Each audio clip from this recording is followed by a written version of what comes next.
And a good Monday, everybody. Welcome in. Chase and Big Joe, 1025 The Game. He is Big Joe Dubin. I'm Chase McCabe, Dr. Crane, Nick Frazier behind the glass on the ones and twos. Hope you're having a wonderful day so far. Joe, hello. How was your weekend? Great weekend, man. Football was fantastic. Watching the game Friday night, Indiana just dismantle Oregon was good. And then this weekend, man, every game, I mean, even last night's game, the Chargers and the Patriots was fantastic. So great weekend of wild card. It was just a really cool weekend. And I feel like the last month of football has been beautiful, just fantastic, both college and pro. It's just been awesome. It has been awesome to see. And in the words of Stone Cold Steve Austin, Indiana stomped a mud hole and walked it dry. That's exactly what they did Friday night. That was something else. First play of the game, pick six, and then they just took over. It was unbelievable. I did not think I mean, they beat them worse than they beat Alabama. Yeah. And I was like, holy cow, man. So now, a week from today, Indiana versus Miami. I was looking at the ticket prices down there. Good loud. I mean, they are expensive, but supply and demand, baby. You want to go, you're going to have to pay for it. And that's what they've gotten. But I really like it's going to be fun. Indiana, Miami, not too traditional. I mean, Miami hasn't been there in 25 years or so, but it's still not seeing Ohio State or Alabama or Michigan or, the usuals. I'm all for this next Monday. I saw this on X, and I love little things like this. Do you know what premiered on ABC 60 years ago today? Oh, let's see here. That'd have been 1966. Gilligan's Island. Nope. The Monkees. Nope. Mission Impossible. Nope. Not Happy Days. 60. Give me an actor. Burt Ward. Oh, Batman. Yep. Wow. The original Batman. Adam West, Burt Ward. Obviously, Burgess Meredith was the Penguin. Cesar Romero was Joker. Yep. Lucy Newmar was one of the Catwomen. There were three. Right. What was the Kit? Yeah, that's right. Or Judy Newmar. Oh, Eartha Kitt, I thought it was. Yeah, well, there was three of them. Okay. There was like, yeah. And then the Riddler, I forgot who the Riddler was. It was Frank Gorshin, Frank something. Yeah. He was very eccentric. Yeah. So 60 years. Wow, I like that. Isn't that crazy? 60 years ago. I believe, is Burt Ward still alive? He is. I don't think he is. Okay. I think they all might be gone now. And that was, what was the problem? They said Batman was originally to be a dark comic it book. Was way too. And they all hated the TV show because it was like, oh, fluffy and fun, and he's a good guy, and all. I was like, no, that's not how it's had the bam smash pow, everything else went on with it. I loved it though. I thought it was great. God, 60 years ago today. That's crazy. I watched it, as a kid, which at that point it had been off the air for 20 years. I dig that, man. That's very cool. So there you go. That's your little fun fact of the day. But as you mentioned, with the NFL, you had the Patriots and Daddy Vrabel winning last night. They beat the Chargers 16-3. I want to just say this real quick. I don't want to hear this Justin Herbert playoff narrative. I get that it's there. That dude got his ass beat last night. Yeah, like he had no protection whatsoever. Right. I mean, you got to have people to protect. It's the same that we saw the Titans all year. You got to have protection for your quarterback. He doesn't have it. I mean, so you're not going to do well at all when you don't have guys who can get open. You don't have time to get open. So yeah, kudos to the Patriots for doing that and for getting after them. They know once you go. Cignetti said the other night, which was great, right? They said, how are you able to stop Dante Moore for Oregon? He's like, well, when you hit the quarterback a lot, takes him out of the game, he becomes ineffective. Pretty simple. I'm like, that's it. Pretty simple. Hit Herbert. Just keep hitting him and getting to him. You take him out of his game and his routine. It happens. It's happened throughout history. That's why Al Davis became famous for it. The quarterback must go down. It must go down now. Must go down hard. So a couple of quick thoughts on my end, and you tell me what you think on these games. I think the Patriots might be built for this. I was worried about experience, but they might actually be built for it. A.J. Brown has played his final game as an Eagle, in my opinion. That is done. A Dookie kick rocks. He and Sirianni looked like they wanted hit the road, you big baby. Beat each other up. Right. San Francisco, I think, is a great story, but I think they're going to be too beat up. I mean, no Kittle now, and they don't care. I know, but they just plug somebody else in there and go, man. I'm sitting there watching. I thought Jacksonville was going to win because it was at home, and they maybe should have won. But I'm sitting there looking at Josh Allen, watching this game, going, if not now, then when? Yep. Like if you can't win the whole thing without Burrow and Mahomes in the playoffs, then you're never going to win this thing. He is the best quarterback in football by far. I don't think there's an argument there. He was so good on that last drive, man. Green Bay fans deserve to be upset. You're up 21-3, you lose 31-27. Inexcusable. Mm-hmm. And now supposedly they're working on an extension for Matt LaFleur. Good. So, but good for the Bears. I mean, they turned it on in the fourth quarter and won the game. It's a good team. I think the Rams played with their food a little bit, and you had Carolina that was just so excited to be there that they gave all they had, and all they had wasn't enough, which is kind of what I expected. Yeah, but Stafford. Oh yeah, just say Stafford. Yeah, Stafford. That guy's so with good. a hurt hand. He's so good. I mean, like he wasn't even 100%. Right. And then one more game tonight is Houston will be in Pittsburgh, in what I believe will be the final game for Aaron Rodgers. I think Pittsburgh wins. We're going away. Do you really? Houston's offense is so bad that I think Pittsburgh could stop that, and then if you can make a little momentum on that Houston defense, which is fantastic, you win that game 13-7 something. Well, I mean, underdogs have pretty much run the weekend. Yeah, I want to see Pittsburgh go to New England next week. I want to see that game. Yeah. Steelers and Patriots would be great. That would be good. And then, kind of an old school battle. And then Denver better watch out. I mean, Buffalo has got all the momentum. They don't care, man. They're just coming in playing with house money. And Allen's good, and that team just looks good. And, I mean, that was a great win yesterday. The Titans coaching search, I mean, Harbaugh's the only one that doesn't feel like they're in on. There's a supposed report that he's been looking at film of Jackson Dart and Cam Ward to kind of help narrow down his decision on what he's interested in. I mean, look, the guy can call a shot. So, right. Is it Miami? Is it Atlanta? Is it New York? Who is he interested in? I feel like Atlanta or New York, probably one of those two. With all this stuff that's been out there about the demands that he wants, I mean, they're not going to do that here. And quite frankly, they probably shouldn't. I wouldn't. No, I like the Giants job for him. Yeah. I think he likes being in the spotlight. They'll give him anything that he needs, make him relevant again, and then he'll go to the Giants. He's not coming here. I did find it funny that Mike McDaniel interviewed here this weekend. Yeah. Well, he's interviewing. I saw he's interviewing somewhere else, Cleveland. Yeah. I think there might be a chance he just goes ahead and gets another job. I waited at the airport for 3 hours for him on Saturday. Did you really? No, I did not. Juju. No, I just thought, I don't know, man, he's so quirky and it ended so badly down there.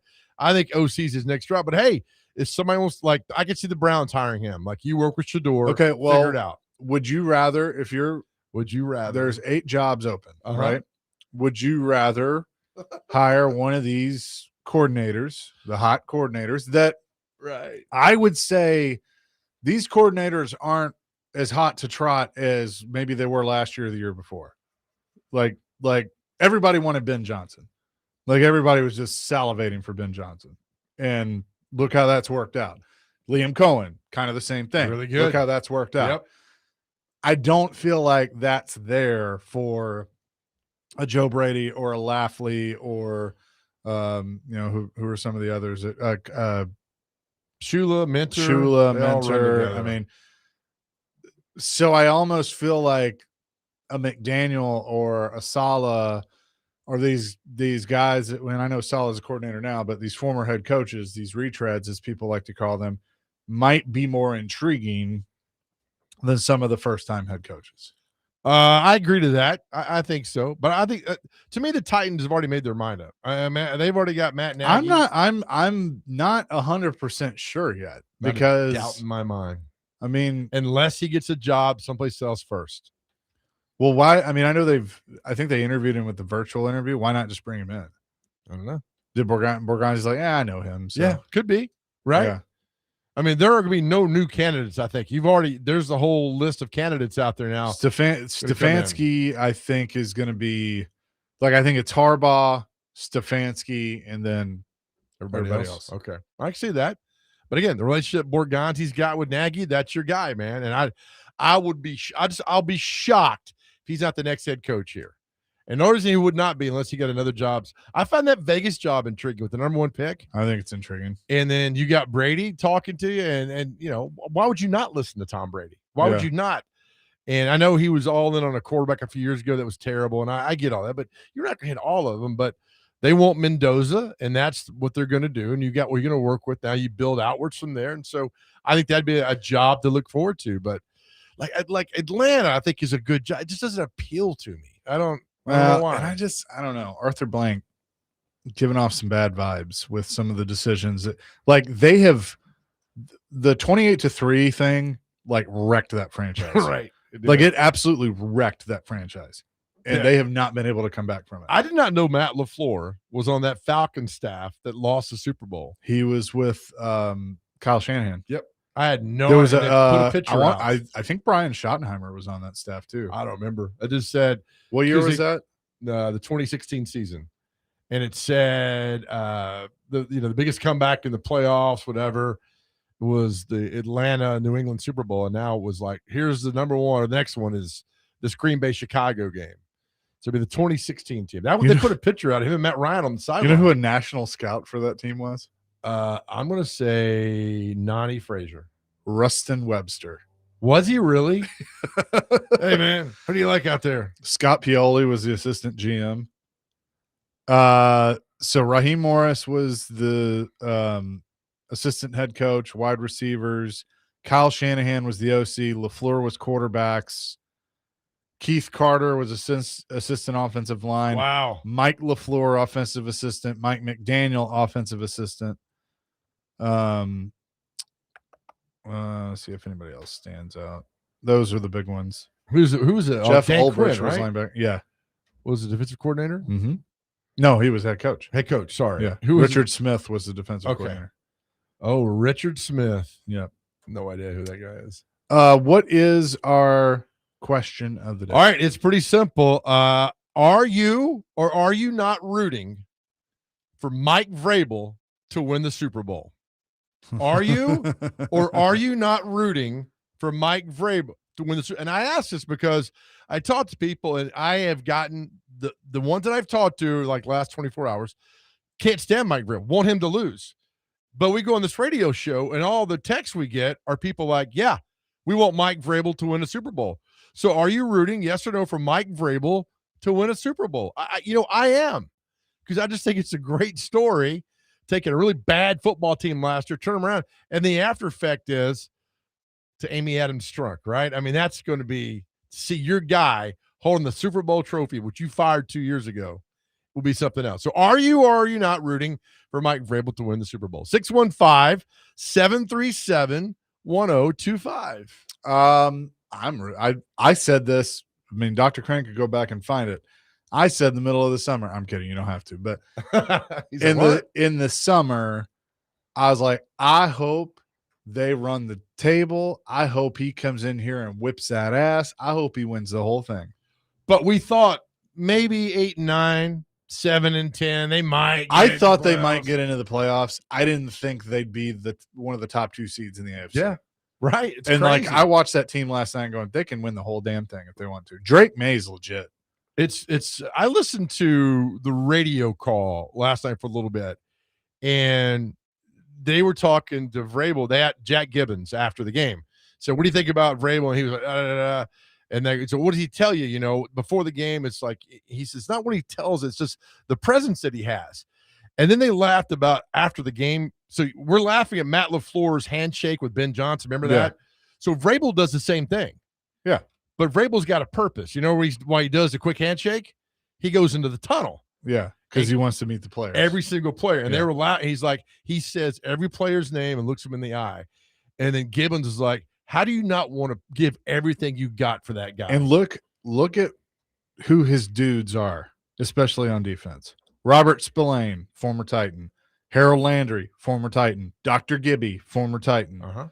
I think there's even a few others on there as well. But, I mean, like, these guys that maybe, except for Landry, that we looked at as scrubs here are, I mean, Spillane's going to get paid a ton of money.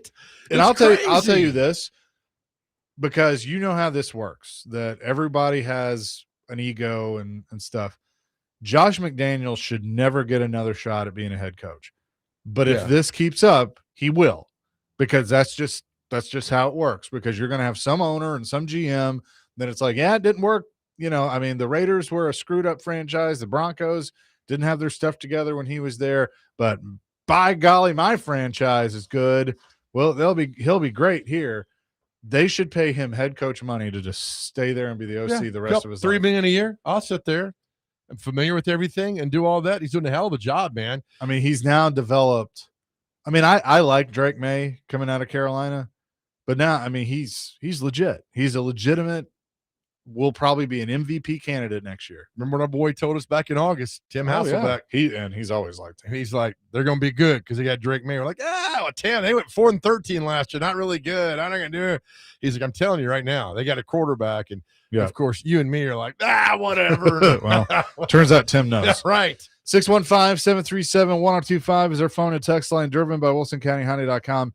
And our question of the day is presented by Aries Tactical. Your safety, your skill, your Aries Tactical. Check them out at ariestactical.com. I'll give my answer coming up next here on Chasing Big Joe, 1025 The Game.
Chase and Big Joe, 1025, the game on this Monday. It is a reaction Monday, and it's brought to you by Pella Windows and Doors of Nashville. React to the whole weekend.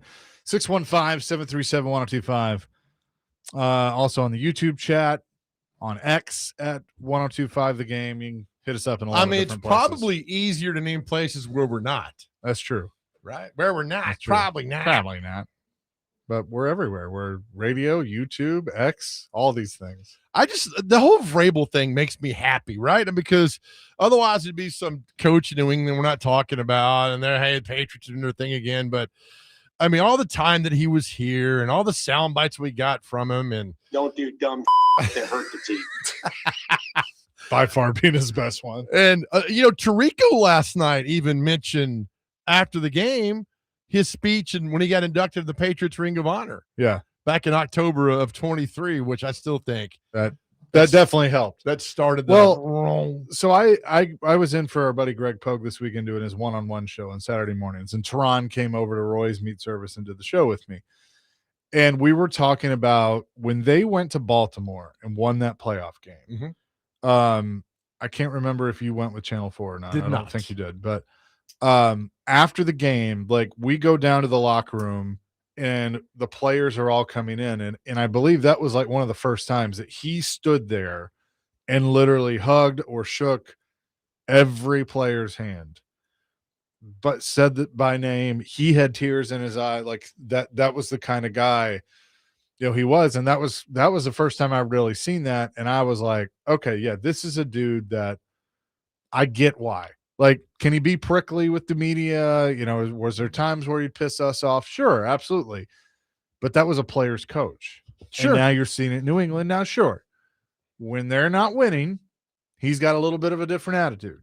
And that's what we saw towards the end here. Because that's a guy, and he even said it, he hates to effing lose. Yeah. That was their first win since their Super Bowl win over the Rams. Playoff win, yeah. In 2018. Yeah, the first playoff win. Yeah, they said the date, like January something 2019 was the last time they'd won in the playoffs. That's right. So, I mean, he's come back home, and he's there, and I think it's a great story. Or February 3rd, 2019. That's what it was. I think it's a great story. 615-737-1025. Are you rooting for Vrabel? Absolutely, I'm rooting for Vrabel. And I do wonder, we'll never know the truth, ever. Not in a million years. But I do wonder if all of this has woken Amy Adams Strunk up a little bit. To what? That maybe it is on me. Again, we'll never know the truth. She'll never admit it. Not a chance in hell. But she is so insulated with her people. All she gets is good news. Yeah. I'm just saying, maybe there's a little bit of that. Or there is somebody within the organization now that has enough cachet with her, that they've had this conversation. Now I hope by now they've already moved on. Like, you got to focus on the future now. And she's made the right move by putting Borgonzi in charge and then staying out of it. And she has backed out of the spotlight. Now, if she wants to be, I have no issue with her wanting to meet the finalists for the coach. It's her team. That's her team. I'm like good that. with that. I got no issue with that. Like, I would be the same way. Like, yeah, I kind of want to I want to talk to you before, but then it's, Borgonzi comes there and goes, all right, I want to hire Big Joe. And I go, all right, I support you on it. Now if you ask my opinion, like, who'd you like? And I say, well, I kind of liked Nick. She can't but you need to let the football people. She is, which is exactly what she did with John Robinson. She's her father's daughter, man. J-Rob hired the guy he wanted, and Borgonzi needs to do the same. 615-737-1025. Jack, somewhere in Nashville, wants to make a Vrabel comment. Jack, what's up? I am all in with Joe, the whole 9 yards. I think if they didn't win another game right now, Mr. Kraft would still be thrilled, money ahead, the whole thing. But if they were to push through and him win a Super Bowl right off the dang bat, you bet it'd be a cold night out there in the Texas countryside outside of Houston. You can't get to the bank. I don't, Jack, I don't think it would hit her still. I really don't. I think she is so aloof and withdrawn from everything. I don't think it would matter to her. I got rid of him and he needed to be gone. I just think she is her father's daughter. That's the way he did things. You look, he's got the history Bud Adams did of doing things like that. I don't like better. We're better off that he's gone. I bet she said that 1,000 times. You think she'll ever get around to doing the double bird from the owner's box? I hope so. When they play the Patriots in New England, even better. Thanks, Jack. Man. You know that's where they need to bring in Stefanski, and you know why? No, he's used to dealing with. He's already got a lot of experience dealing with a crazy owner. Yeah, you're right. All right, Jack. Appreciate the call. Thank you. Joe, I have good news for you. Yeah. I just saw this post. It was posted an hour ago on X by the Atlanta Falcons. I thought it was something to do with Miami Vice reboot. Nope.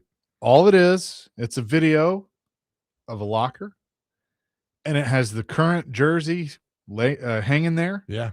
And a hand comes in and takes it away. And then it says April 2026. They're getting new uniforms.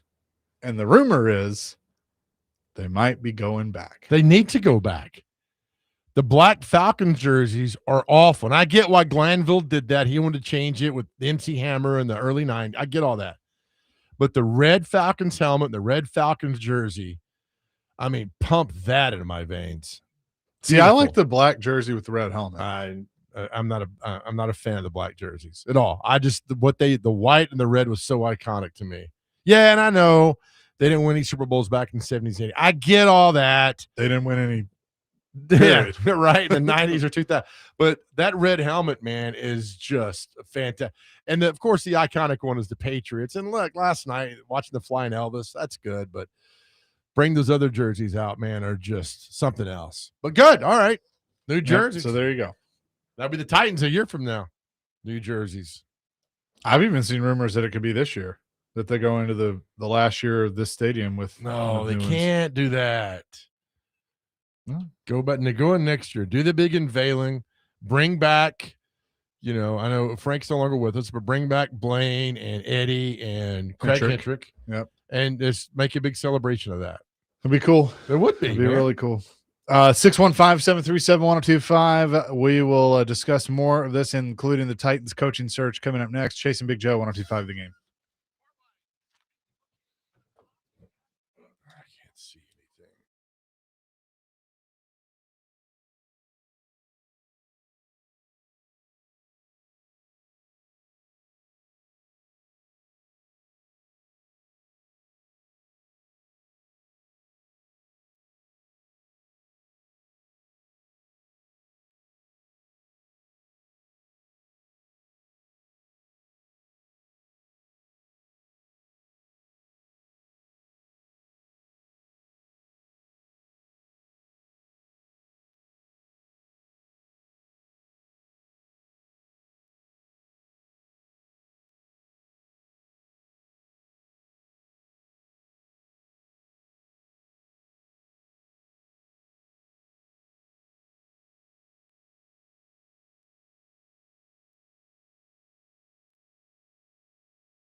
Mike Sigmund need to win for a lot of reasons.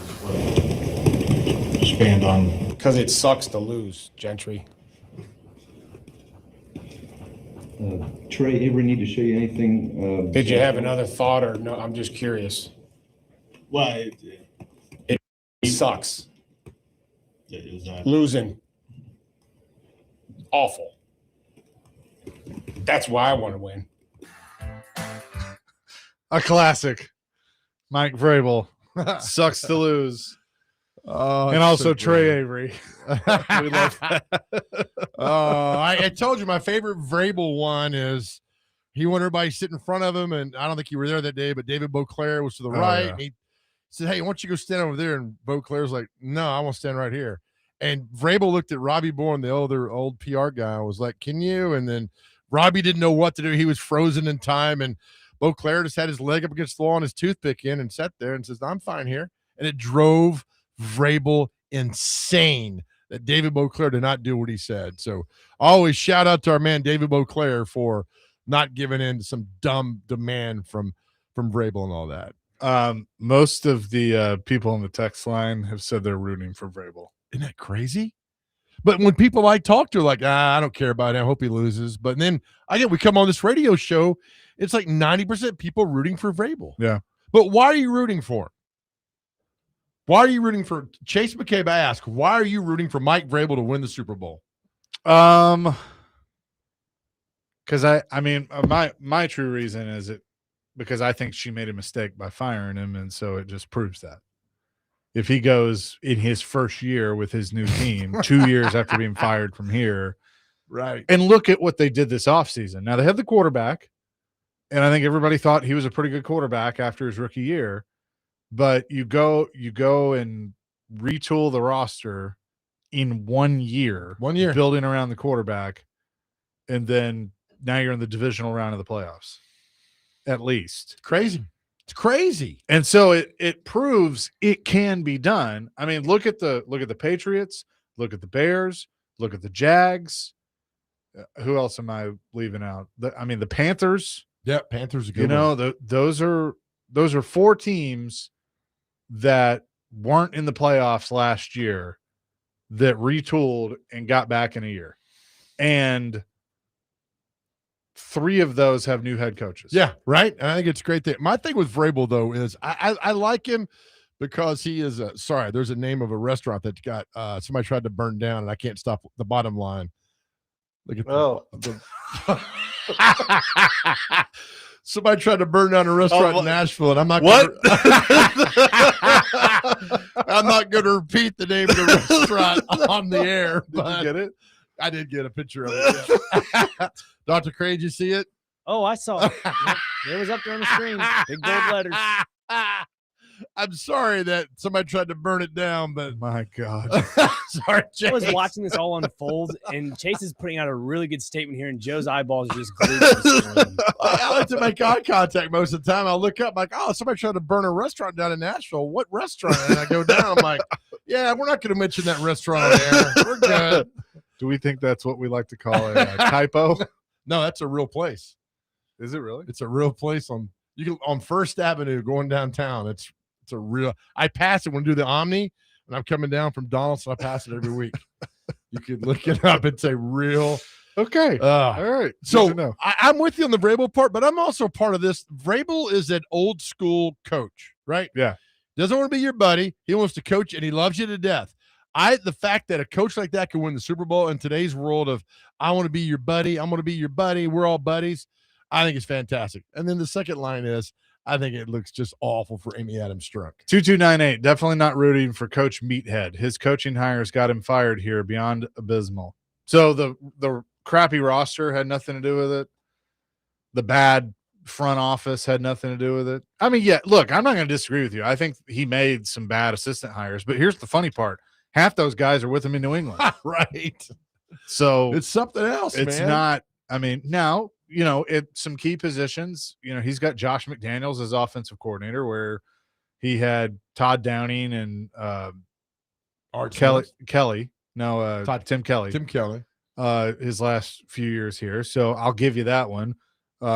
Keith Carter is not the O-line coach. I forget who it is, but I mean, he's got people right there that we questioned here. So, I mean, I think roster has everything to do with it. I'm with you, man. Let's see. Chad wants to weigh in on Mike Vrabel. Chad, what you got? Hey, good stuff. I think you hit the nail on the head there with Vrabel. You know, the old school coach doing it the old school way, making it work is kind of why you try to take all that petty stuff out of there. But that's actually why you pull for him. But, the Patriots didn't build this in 1 year. I mean, from the time that Brady was gone to now when they've got an MVP caliber quarterback, that was 5-6 seasons of garbage there. So it has taken a while, and losing will help you do that. But this all comes down to the quarterback. It really, it's to me, it's still understated how much the NFL is a quarterback league unlike anything else. It's the hardest position to play in sports. The quarterback touches the ball on every play. And in a salary cap era, if you don't have, and history will show this with very little exceptions in today's NFL, if you don't have the absolute elite top 3-5 quarterback, you're playing for second. And modern day history shows that. And now that they have an MVP, he's a finalist for the MVP. They got an MVP quarterback. That's the difference. It's really the roster comes with it in the salary cap era. In theory, it's all quarterback. And, these guys argue, well, Trent Dilfer won a Super Bowl. That was 25 years ago, and that's the exception. Right. And you don't get those defenses put together like you did with the Ravens. You don't get those defense like the 85 Bears with the salary cap. It is all quarterback, period. No, I'm with you. And real quick before you go, not brother. to dispute you, but in 21, first round, they drafted Mac Jones. Terrible. In 22, they drafted a guard from Chattanooga, Cole Strange, gone. So they've only had 3 really decent drafts to turn this around, and they turned it, and they did it.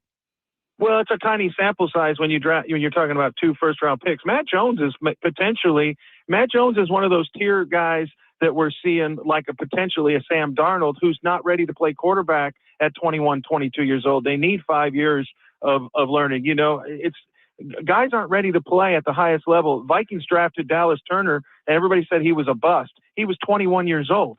Now he's turning and he looks like he might be the next Micah Parsons the way he was as he turns 22, 23 years old.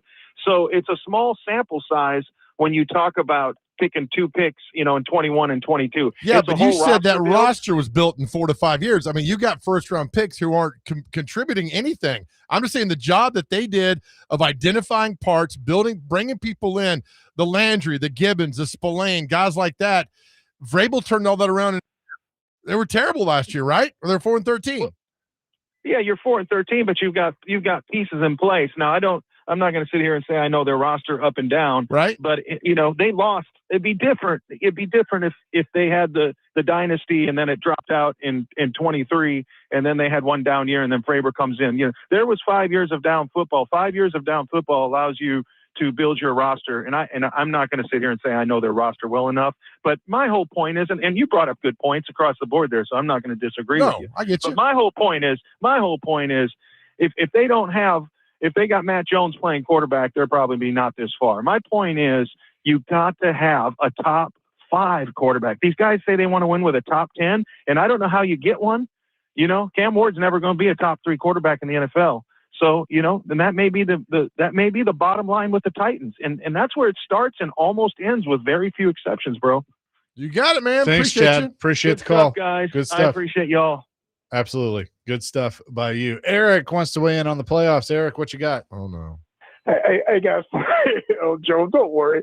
First of all, I want to say is I had a friend of mine who hurt his leg in a pickup basketball game Friday. He had to go for a doctor's appointment today.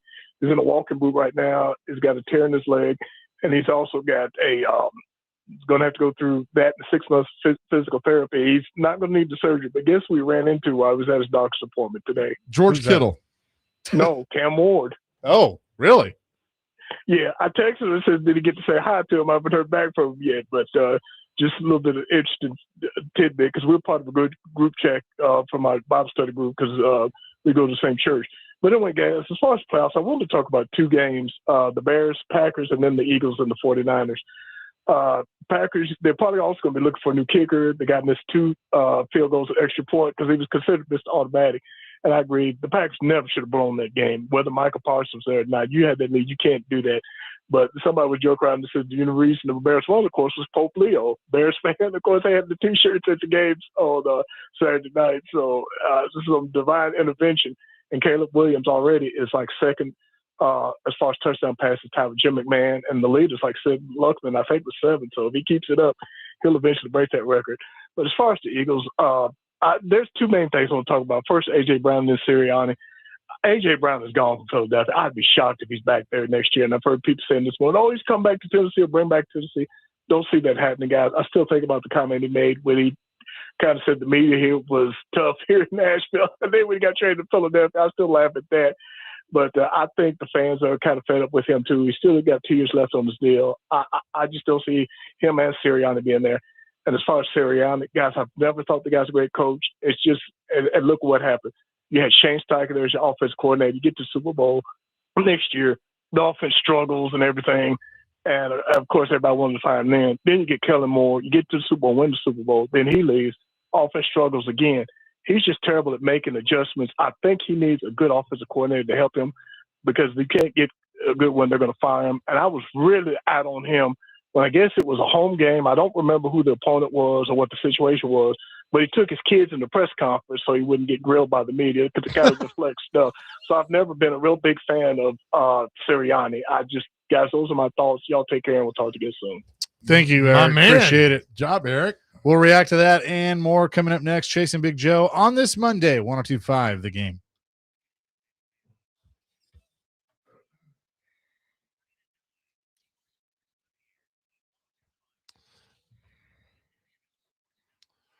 All right, hey guys, Big Joe here again. Look, we spent a lot of time on our show talking about men and mental health, and we're so grateful for all the guys who've reached out in the last few years, but we got a lot of work still to do. We don't rest telling you to how much better our world is because you are here. We're not stopping in 2026. Again, we've partnered with Unity Psychiatric Care, just an incredible organization right here in Middle Tennessee for you to get well. And it works. It absolutely works when you start talking to somebody. Here's all you got to do. Just go to GameNashville.com, click on the Chase and Big Joe show, and there you'll see a link to Unity Psychiatric Care. So many reached out to us. Now we got a partner that cares about you. And listen, this is important.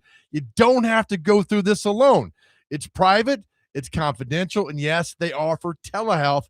And again, based right here in Middle Tennessee. This is also very important. If you have a loved one who needs to talk and you are worried, you see different patterns in their behavior, you could be that person that changes their world. Sit down and talk with them. And then just go to GameNashville.com, click on the Chase and Big Joe show, and you'll see all the information you need for Unity Psychiatric Care right there. Help is just around the corner. We tell you all the time, you don't have to go through any of this alone. Again, just go to GameNashville.com, click on the Chase and Big Joe tab, and you'll see all the information you need for Unity Psychiatric Care.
Why are you holding your hands like that? I'm trying to get a question in here. Well, then ask the question. Don't. No, I'm just saying, like, you look ridiculous.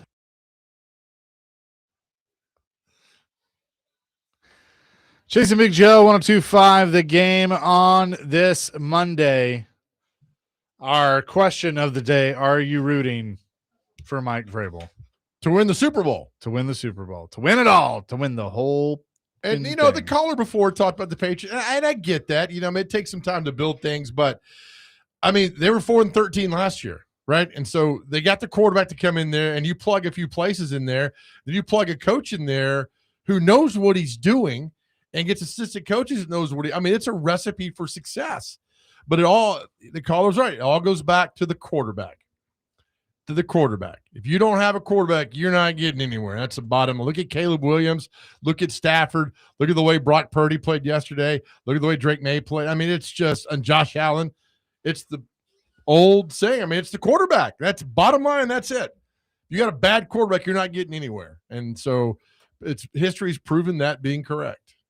It 100% has. Let's go 615-737-1025. Adam in Portland on their question of the day. Adam, what you got? I can't believe that 90% of the people are saying yes.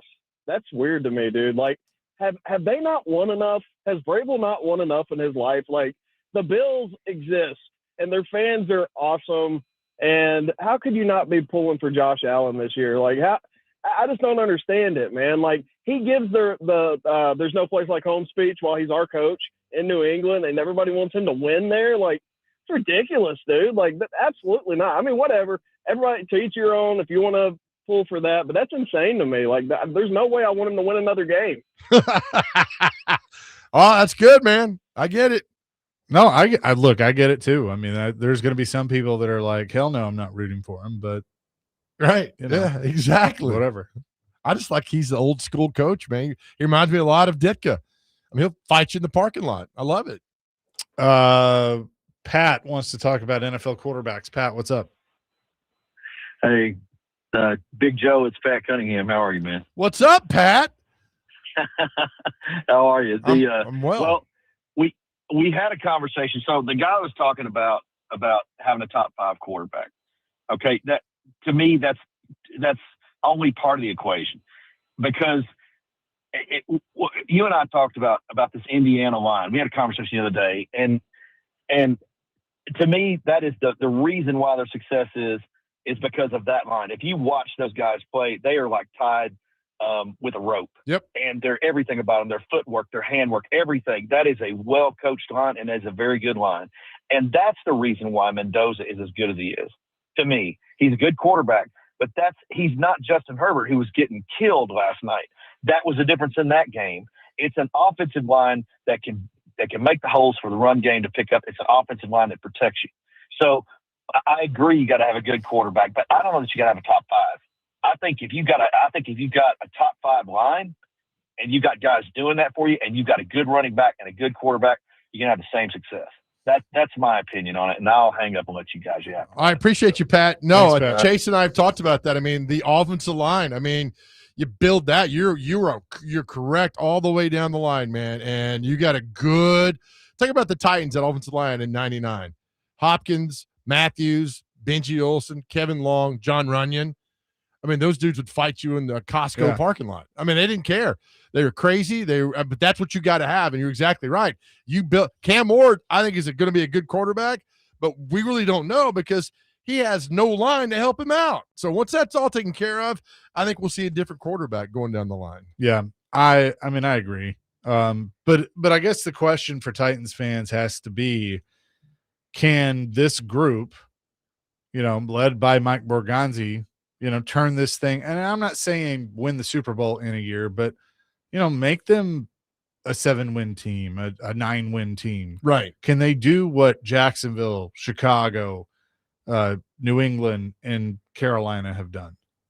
Yeah, but Carolina was terrible last year. Patriots were terrible last year, but I'm telling you, if the Titans go with that 4th pick and they draft and tackle, the fan base is going to riot. I don't care how good the tackle is. But I mean, look, the Patriots, I forgot where they took him, but they took a tackle. I think he went 4th. He's pretty darn good. I just had it pulled up. Yeah. But I mean, look, you got to get some. I agree. I would prefer to get a playmaker. And look, I'll put Denver in this conversation too. You know, Denver has had quite the turnaround. But like, you want a playmaker, but go get somebody that's going to help your team. Yeah, Will Campbell was fourth for the Patriots, and that turned out to be a pretty good pick. Uh-huh.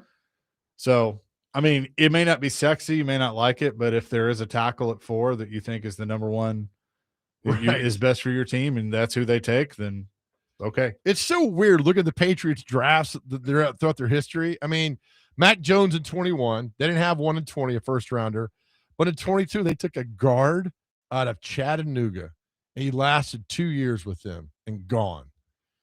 And then, then they got Christian Gonzalez, who's good, then Drake May, then Will Campbell. So you put the pieces together and make it happen. And now you look at like Harbaugh, what he's done with the Chargers. I mean, I know injuries are part of the game, but it's kind of like, all right, you get to a certain level. Yeah. I think that's about as good as he's going to get right there. Yeah. And I mean, I think there are legitimate questions when it comes to Herbert. Is Herbert truly elite at this level? Is Joe Flacco elite? No. He won a Super Bowl. Yeah. I mean, so did Trent Dilfer. I refuse to speak that man's name. Well, I'm just saying. Ben Johnson. I mean, Brad Johnson. Brad Johnson. By the way, do you see where his son's going? His son is now on his 5th school. He hit the portal. Georgia Southern. Nice. A&M, LSU, North Carolina, another school, and now he's heading to Georgia Southern on the portal. Crazy. But yeah, I mean, Brad Johnson. But Brad Johnson doesn't Is Jalen Hurts elite? It's a good one. Yes. Been to 2 Super Bowls. I say he's not. I say he's really great, but I don't think he's elite. What makes you elite? I think. Is there an elite quarterback right now? Mahomes. I think Burrow's elite. But I think Burrow also needs. I mean, like, he needs protection. He needs an offensive line. I think if you plucked Burrow and Chase and Higgins and a couple of those guys up and put them on, the Raiders or something, then probably a much better team. It's a good debate. I mean, it's, and then I get the, I love Marino. I think he's the best quarterback ever. Then the question comes in. Is Lamar elite? Didn't win a Super Bowl. I know that. But yeah. 2-time MVP. I got to say, yeah, right? I just think he didn't miss the field goal. Yeah. I mean, he didn't drop the pass. I think what makes you elite is, can they replace you? Good point. And does your team, now your team can take a step back or whatever a little bit, but does your team miss a beat if they replace you? Like, if you take Tom Brady away from those Patriots teams, they're not a dynasty.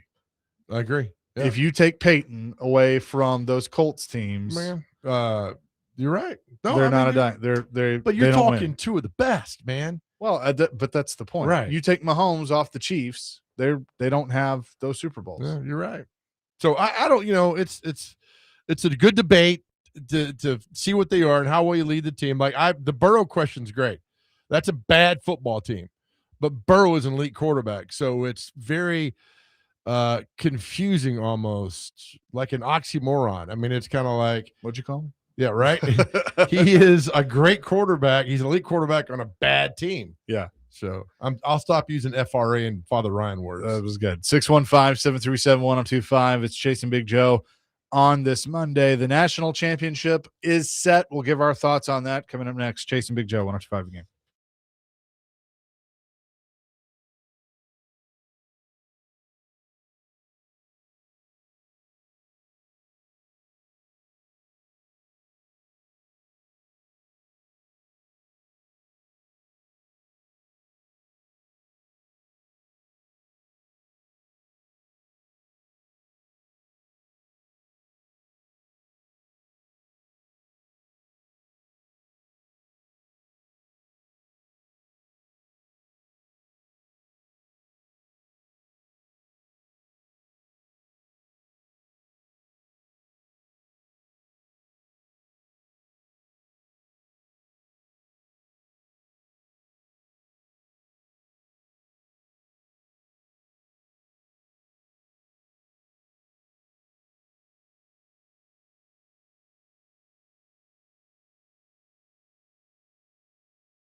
Hour number 2, Chasing Big Joe, 102.5 The Game here on this Monday. John McClain going to join us in about an hour, but the national championship will be 1 week from tonight in college football. Too late, should already be done, but nonetheless. Agreed. Miami will take on Indiana. Should be a good matchup. Again, talking to people, it's still wrapping my mind around Indiana being possibly one of the greatest college football this year, one of the greatest college football teams of all time. I mean, it is mind-numbing to think about Indiana football with the second most losses in college football history to do this. And everybody, oh, well, the portal. Well, if the portal's doing it, why isn't I don't know, why didn't Texas Tech do this? Why Texas A&M? I mean, it's Indiana's doing this, and it's crazy, man. And then I think we got a good game set for next Monday between this Indiana team and this Miami team that nobody wanted around. I mean, it's exactly how Miami played in the 80s in the 2001 team. Nobody wanted them around, and here they are, man. So it's going to be a great game, but it's going to come down to, can you hit Mendoza in that game? That's it. Bottom line.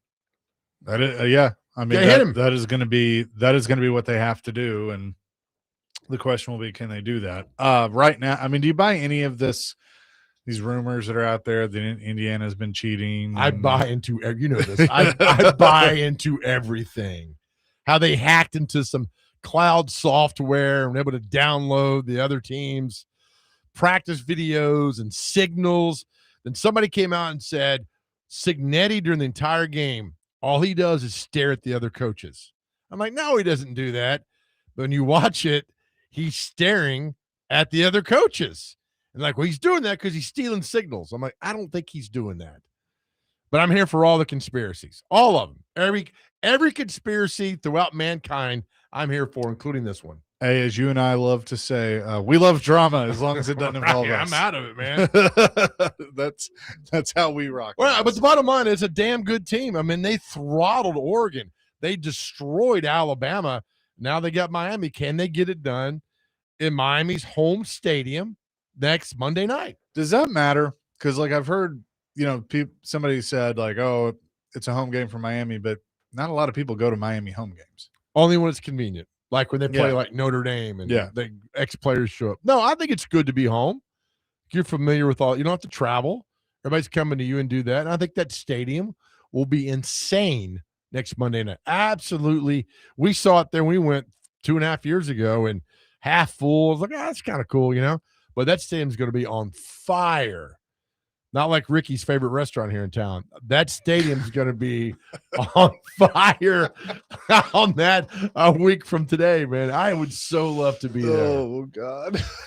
I was so Carson Beck. I mean, doing all this. And Miami, can Miami's front seven get to Mendoza? That's it. I really have no idea. And our boy Charlie Becker scored a touchdown. Yeah. Yeah, I mean, he's been a catch. He's been a key part of this whole thing. He absolutely has. But I mean, I think I brought this up last week. If they win the whole thing, which it's looking like they're going to, Kirk Cignetti for me becomes like the greatest short-term story in coach in college football history. Like a guy that I know he's been a coach and he's right. Worked his way up and stuff, but like to do it with Indiana. Right. Let me ask you a question. What movie does this remind you of? No pun intended. Hoosiers? Yeah, a little bit. Right? You take a bunch of misfits, guys that work well together, and you start knocking off all these big teams. It's like the movie Hoosiers. And ironic that it's Indiana Hoosiers doing this. It really is. We've watched enough football over the years to know that this isn't normal. This is not normal. If they win the whole thing, does he have to do it again, or does it matter? It's a great question. I mean, because there's so many times where it's like, oh, show it to me again. But it's like in this case, with the way that college football is now, it's kind of like, well, whatever. I mean, he did something that nobody thought could ever be done, and that's win a national championship at a basketball school. So he's got no 5 stars, no 4 stars. Is that what I read? Is that correct? And like that I'm not sure. 35 probably. 3 stars, and then on and on and on. Yeah, I mean, no, I don't have to see it again. I know what you've done this one time. Like the LSU team in 19, this Indiana team's just as good as that team. Now, problem is we compare the 19 team, like, well, look at Justin Jefferson and Joe Burrow and everybody else that's gone on to the pros. I get all that. But that team in LSU in 19 was amazing. This Indiana team in 25, just the same. And it's also like this dude didn't become a head coach until 2011, and that was at IUP, and then Elon, and then James Madison, right. And then Indiana. Right. And it's like, it just, the story is incredible. It truly is. I mean, even if they don't win, but I mean, I think you got to finish the story, but it's still just like unbelievable. And I mean, and I think you're going to see more situations like, and I'll throw Vandy into this, of these non-traditional programs from a powerhouse standpoint in college football actually doing something because of the way the rules are. You're right. I'm looking. I guess him and Byington, the Vanderbilt basketball coach, they're undefeated. They were at James Madison at the same time. Yeah. That's crazy. JMU is becoming like, and look, if you're James Madison, you use this as much as you can. What number president was he? Hold on now. Dr. Crane, don't weigh in either. I'm looking up. I'm looking at presidents. Do you know? My educated guess would be like in the 30s. 4th? 30s? No, he was like 4th or 5th. I want to say 5th. I'll go 4. No, Andrew Jackson was 7. Hold on, folks. 3 was Jefferson. Here we go. Quincy Adams was like 6. JoJo. 4. Number 4. Who was 5? James Monroe. Monroe. The So I Monroe get those. Doctrine. So you had 2 James back to back. That's right. Yeah. 30. What'd they teach you at Ryan? Did you even go to Ryan? I'm not really in the know right now. I'm just kind of thinking about what Mr. Becker said last week about Charlie's pass when it comes to going man to man. If you go back and look at his touchdown this past weekend, or this past week, I guess, he was man to man and it was single safety high on the opposite side of the field. So it's an automatic one-on-one matchup. Yeah. So I thought that was kind of interesting. Oh, the joke. I don't know if I could tell the joke we made when he caught the touchdown, but yeah, they left him in single coverage and he went up and caught the ball at the highest point, scored a touchdown. And so we were laughing about why he was left alone on single coverage over there. That he scored a touchdown. I want to know. I'll tell you during the break. Okay. You'd laugh. All right. Who was the 6th president? Quincy Adams. No, Quincy Adams. No, John Quincy Adams. Number 6, yes. Yeah, that's what I'm saying. Quincy Adams. 7, Andrew Jackson. Who became after Andrew Jackson? There's a county that in Tennessee named after him that you only hear about when it's going to snow. Oh, this is a great password game. Yes. Yes. You only hear this county in Tennessee when it's going to snow. Clay County? No. Nah, but see, you screwed me up now because I was going through my own little. So this would be 9. This would be 8. Andy Jackson was 7. This one's 8th president. Pierce? No, he was 15. He was terrible. There's not a Pierce County. It's going to snow. Right? Bill Hall would be like, hey, we're going to snow in these counties. And you never heard of this county until it starts snowing. Snowbird alert. You'd be like, oh, yeah, I remember this county. That's me. For me, it worked that way because I didn't ever heard this county. East or west? I think it's like in the middle part of Tennessee. North or south? I think it's more northeast, northwest. Robertson? No, you've heard of Robertson? It's got. I don't know. I haven't. You've got 2 words. It's a 2-word county. Van Buren. There we go. There it is. Yes, Martin Van Buren was president number 8.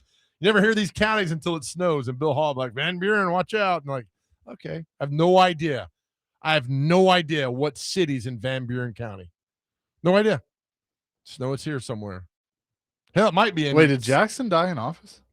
No, he did not. Oh, okay. So you're just saying after. Yeah. All right, that's where you president. I was like, because okay, so 8's Van Buren, 9. Oh, this is good. He's also got 3 names. William Henry Harrison. My man. 10. 10. Here's your clue. His grandson died about 5 years ago and lived in Franklin. True story. His Grandson? Yep.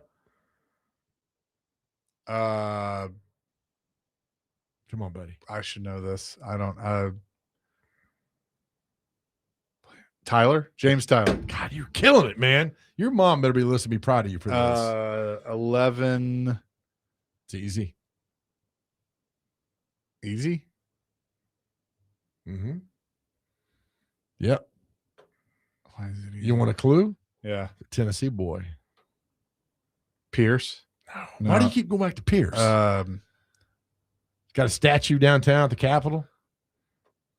You were on track with the first letter of that last name. P? Go now if you have to. Why do I not know this? Blank Salad Annie? Polk, James K. Polk. Atta boy. Good job. I'm going to give you your precious Pierce was 14. Okay, Franklin Pierce. Yeah, Franklin Pierce was 14. 12 would have been same name as the coach of the Cincinnati Bengals. First name. Wait, it might be his whole name. Zachary Taylor? Yeah. Yeah. What's the coach of the Bengals name? Zach Taylor. Yeah, that's it. 13 is a great name that you don't hear this name much anymore. I mean, I told you this guy's name, like, oh, that guy was born in the 1800s. President number 13. He was part of the Whig Party. Chester A. Arthur? Nope. He's one of those Reconstruction presidents that I don't know about. Yeah. So this is like early 1800s? I would give you, he's got a name that would go into a certain film. I'm not going to do it. I like my job too much. I'll tell you, I got two things to tell you on the break, but you got this. The president number 13. God, this is terrible. I wouldn't know this. I'm usually pretty good with presidents, but this era is where I give it to you because they had some that died like 30 days in. Yeah, this is Millard Fillmore. Yeah, I never would have gotten that. I know where you're going to go with. He's got a great name. Anyway, 14 was Pierce. 15 before Lincoln was. That's what I was trying to think of. I'd have missed all of these. Garfield? No, that's a cat. He's after. Come on, man. President number 15, Franklin Pierce, blank, and then Abraham Lincoln. I don't remember who was before Lincoln. I mean, this guy's got like a great, like a bourbon drinking name. James Buchanan. Buchanan, yeah. And there you go. And then Johnson was after Lincoln. And then Grant. You got it. And then we're getting into like Garfield and you get all the Reconstruction Grover presidents. Cleveland and guys like that. Didn't he sing Just the Two of Us? Yeah. We can up until now, Grover Cleveland was known for the only president to have 2 terms not in succession. Look at you. Get out of here. Who was the president between Grover's 2 things? By the way, it's Jeremy Grover, if y'all want to know who we're talking about. Same name as a former Titans offensive lineman. First name. Titans offensive lineman. Mm-hmm. Back on the Super Bowl run. This is his full name. First name. Bradley? No. Starts with a B. Name the offensive lineman of the Titans went to the Super Bowl. Bruce. Nope. Bruce Matthews, Brad Hopkins. Who is the center? Kevin Long, not him. Kevin Long. The right guard. Benji Olsen. And this guy's full name is Benjamin come on, Harris. Yes! Yeah. I'm so proud of you, man. That's really good. All right. Well, this civics class is social studies. We'll continue with sports.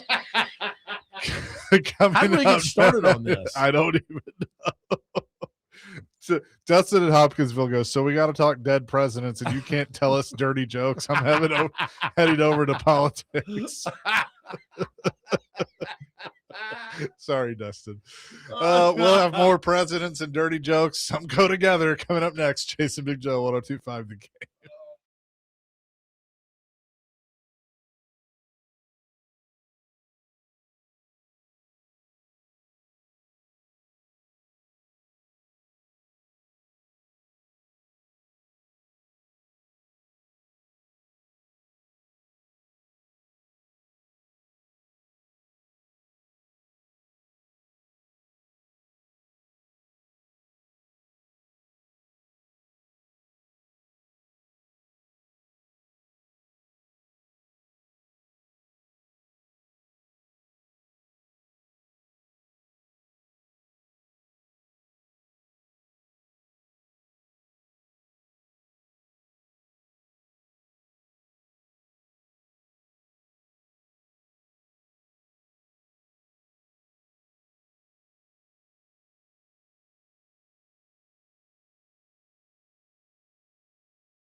All right, welcome back to the Chase and Big Joe show here on 102.5 The Game. We think we're a sports show, but some days we're not so sure on this. We're in every show, but shout out to Chase McCabe for being able to name off all the presidents. You can win some major money in a bar doing that, right, Dr. Crane? Yeah, and game shows. And game shows. Now, once you pass the Reconstruction guy, I'm lost until like FDR. Yeah. And then I'm good after that because we had Truman, FDR, and JFK, Nixon, blah, blah, blah, on and on and on. And then, Obama, Trump, Biden, Trump. I mean, we get all that, man. But we should all know these presidents. Yeah, we should. I mean, got Chatty Cathy's, but yeah. I know, right back there. That's right, man. But no, yeah, I think we all should. It's a requirement. It is to and then I was like, he's naming them off. I'm like, I know Andrew Jackson at 7, but I can't know the ones. It's really sad. I should know those. I try to fancy myself as a history guy, and I can't do it. What subject are you good at? We had the conversation. If you had to stand up for 30 minutes and give a speech without any notes on a topic you knew, what would it be? That's a great question, Joe. I mean, probably not math, not science, maybe history. Look, even though I had good grades in school, you're missing what you could talk about. Food. I know I could talk about food for 30 minutes. I could do that. You could absolutely knock it out of the park about preparation of food and pizza and Italian food. It's a cakewalk. I think a lot of people have their strong suits. For me, I just don't think about it and it just comes to the brain. Yeah, on that. And we could talk in college. I failed one class in college. It was general elementary college math. I failed it. I couldn't do it. I was terrible. And I still to this day, I felt bad that I failed that. I had to tell my mom that I failed a general. And she's like, you failed. And I'm like, Mom, it was a word problem class in college. And I totally failed it. See, my mindset for school was like, I didn't care for class primarily, but I knew if I failed a class, it wouldn't go great. So I just made sure to pass everything. I didn't get any D's. I think the lowest grade I got was a C. You didn't get any D's? No, Good. I didn't. Yeah. Good. There are a lot of people that do, but I definitely didn't. A lot of people get those A, D's. B's, A, B, C. That's it. That's the first 3 letters of the alphabet. We're no talking F's, no D's, no nothing. Right. We're talking about you did. I mean, Chase, you make a lot of money in a bar bet doing that stuff, but we had this conversation before. You had to speak 15, 20 minutes without any notes on a topic that you knew about. What would you talk on? And Dr. Crane's got the food part of that. What would you do? You had to speak 15 minutes, no notes, in front of 1,000 people. About anything? Anything. I'd probably talk about NASCAR. Okay. The history of NASCAR. Perfect. Yeah. Or wrestling.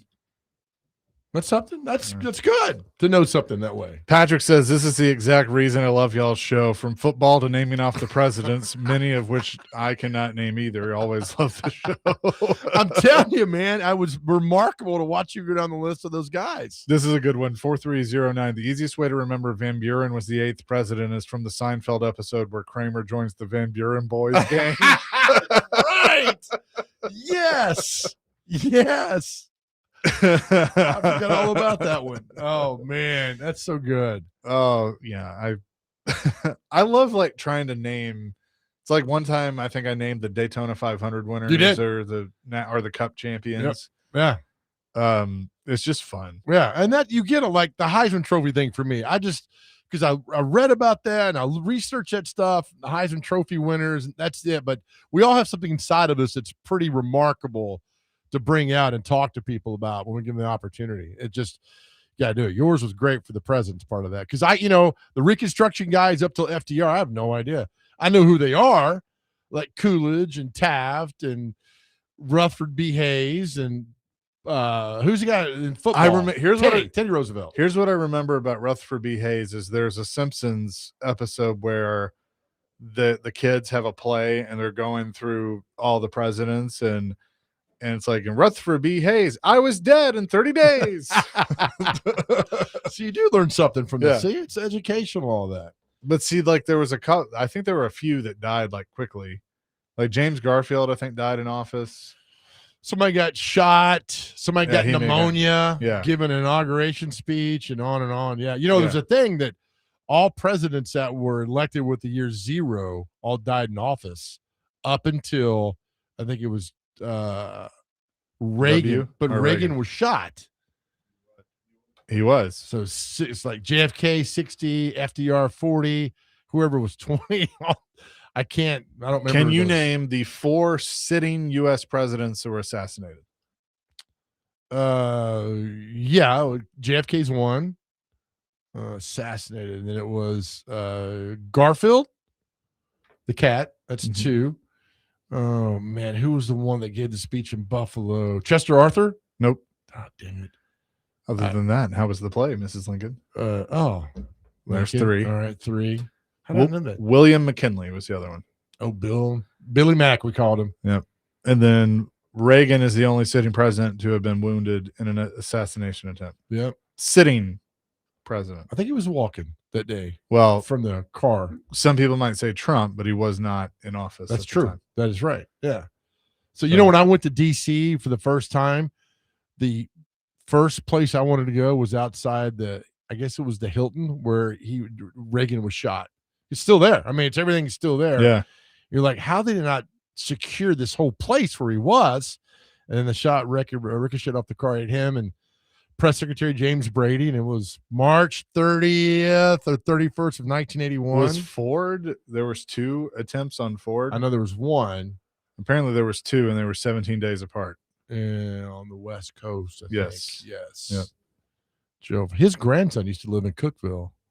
There's always a Tennessee connection. That I did an interview with when he passed away, like in the early 2000s. Nice. It was nice, but it was a sad moment. It was his grandpa. Homer, do you like football? That's right. That is one of my all-time. when Bush pulls out the thing, this is a little trick we learned in the CIA, and tries to like choke him out. It's so funny. Oh man. Oh, it's too good. All right, I promise. Back to sports next. Chasing Big Joe, 102.5 The Game.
Chasing Big Joe, 102.5 The Game here on this Monday.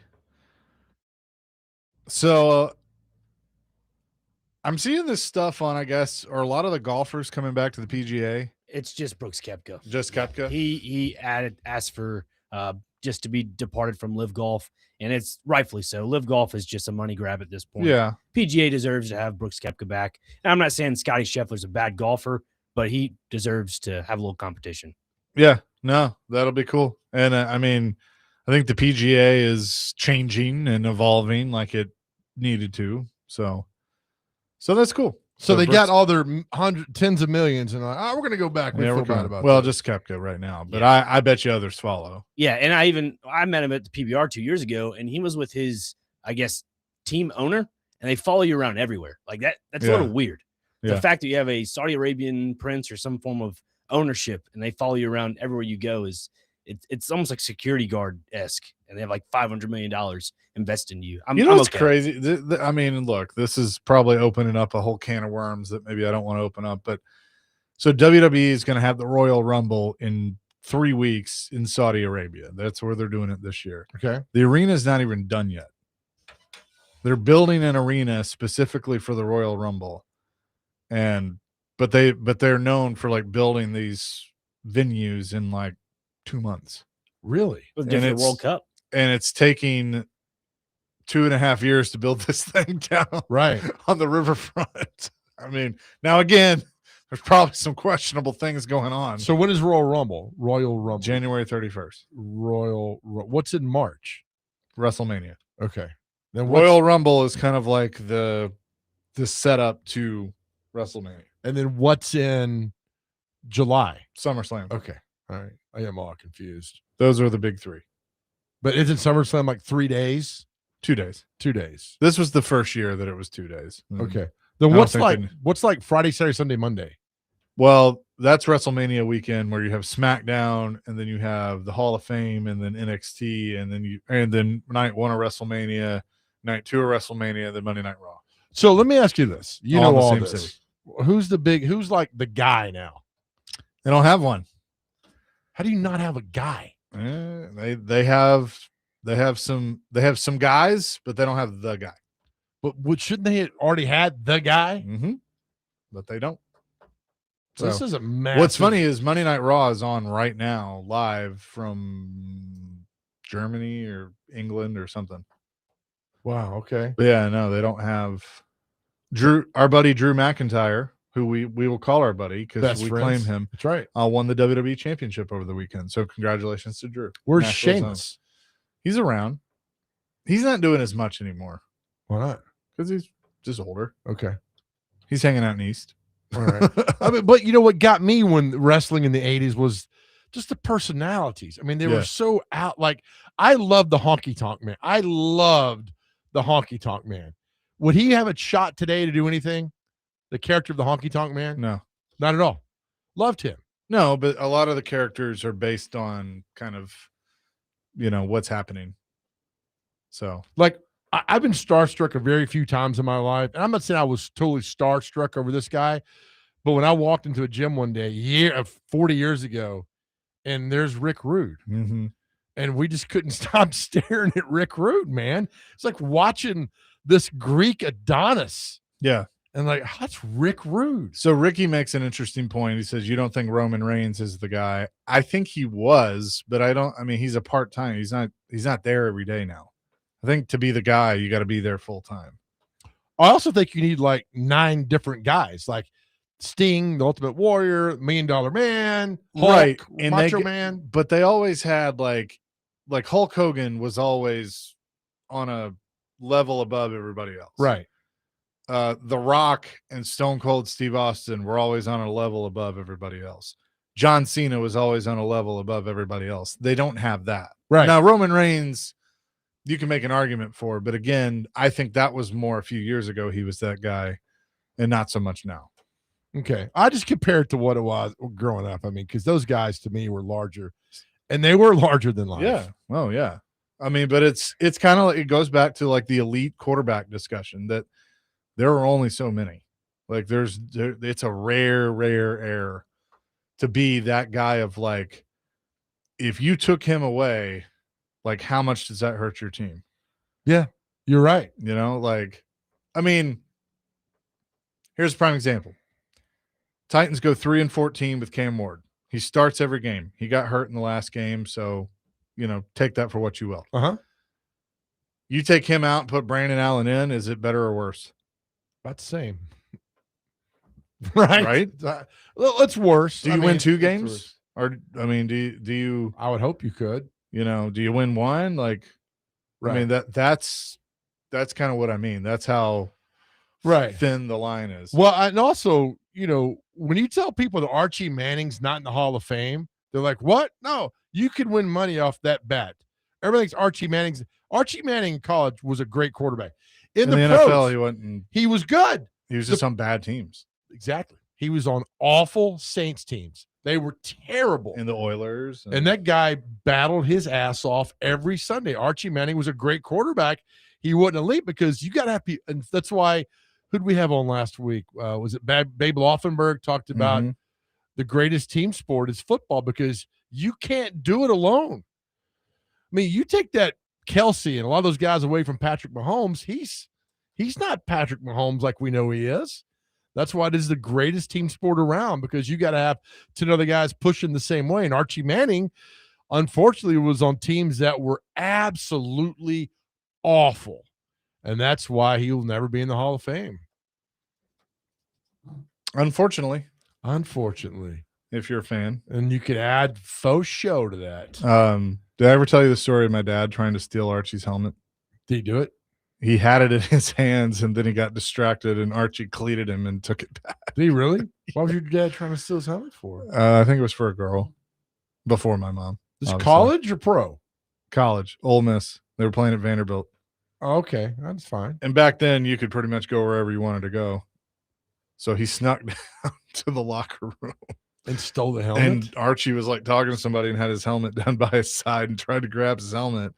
And he turned to leave and he was going to run over some little old lady. So he stopped and Archie cleated him and took the helmet back. Your dad got a beat down. Well, if we ever have Peyton, no, he got out of there, but almost got a beat. So if we ever have Peyton or Eli on, which we probably never will, you got to tell that story. My dad tried to steal your dad's helmet and Peyton would say, he said, man, you might be getting up and raised back have some legs on. I mean, you should be stealing anyway, man. That's Peyton Eli tonight at 7 on ESPN2. It's a Manicast. I brought to you by Budweiser and Papa John's. Remember that stupid double barrel. Remember that stupid? That's been 10 years now. Yeah. 10 years he gave that stupid speech after the Super Bowl. It's like, I'm going to go home and I'm going to have me a cold Budweiser. That's $1 million. He's like, and then I'm going to put my Papa John's pizza in the oven. How'd that end up? Papa John was like right behind him in the Super Bowl. I remember that. That was 2015? At the same spot it's being played this year at Santa Clara. You're right. So that was when one Santa Clara, was it? Yeah. That was Peyton's last game. You're right. Okay. That's because I remember I was producing and I got Fulmer on the next day. Oh, did you? I texted Fulmer. Well, I can't do the Kevin Ingram part goofy. of that. He's like, well, Peyton when he was up here. I tried to imitate him because Kevin Ingram can do a great Philip That's Fulmer. the problem. Kevin does it so well. Anybody else does it. Yeah. I always think of Fulmer as Hank Hill. Damn it, Bobby. Damn it, we got to get out and get Damn it, Bobby. Right? That's it. I always think that's Fulmer. But man, that's nowhere near that, man. Papa John's and Cold Budweiser. How much endorsement fee is that for me? All right. Keegan goes, super smooth transition from wrestling to football. So let me try. Is Cody Rhodes more of a Malik Willis or Peyton Manning? Moves teams and gets better versus moving teams is actually the best for a couple of years. Which is it? I don't know. That's a good question. Did you see Elijah Molden starting last night for the Chargers? I did. Yeah, he's been starting most of the year. Good for him. Right? Just guys that came here and get out of here. And then starting all over the league, man. Indeed. John McClain going to join us at the top of the hour. Thank We'll have more God. coming up next. Jason Big Joe, 102.5 The Game.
Damn it, Bobby, this just ain't right.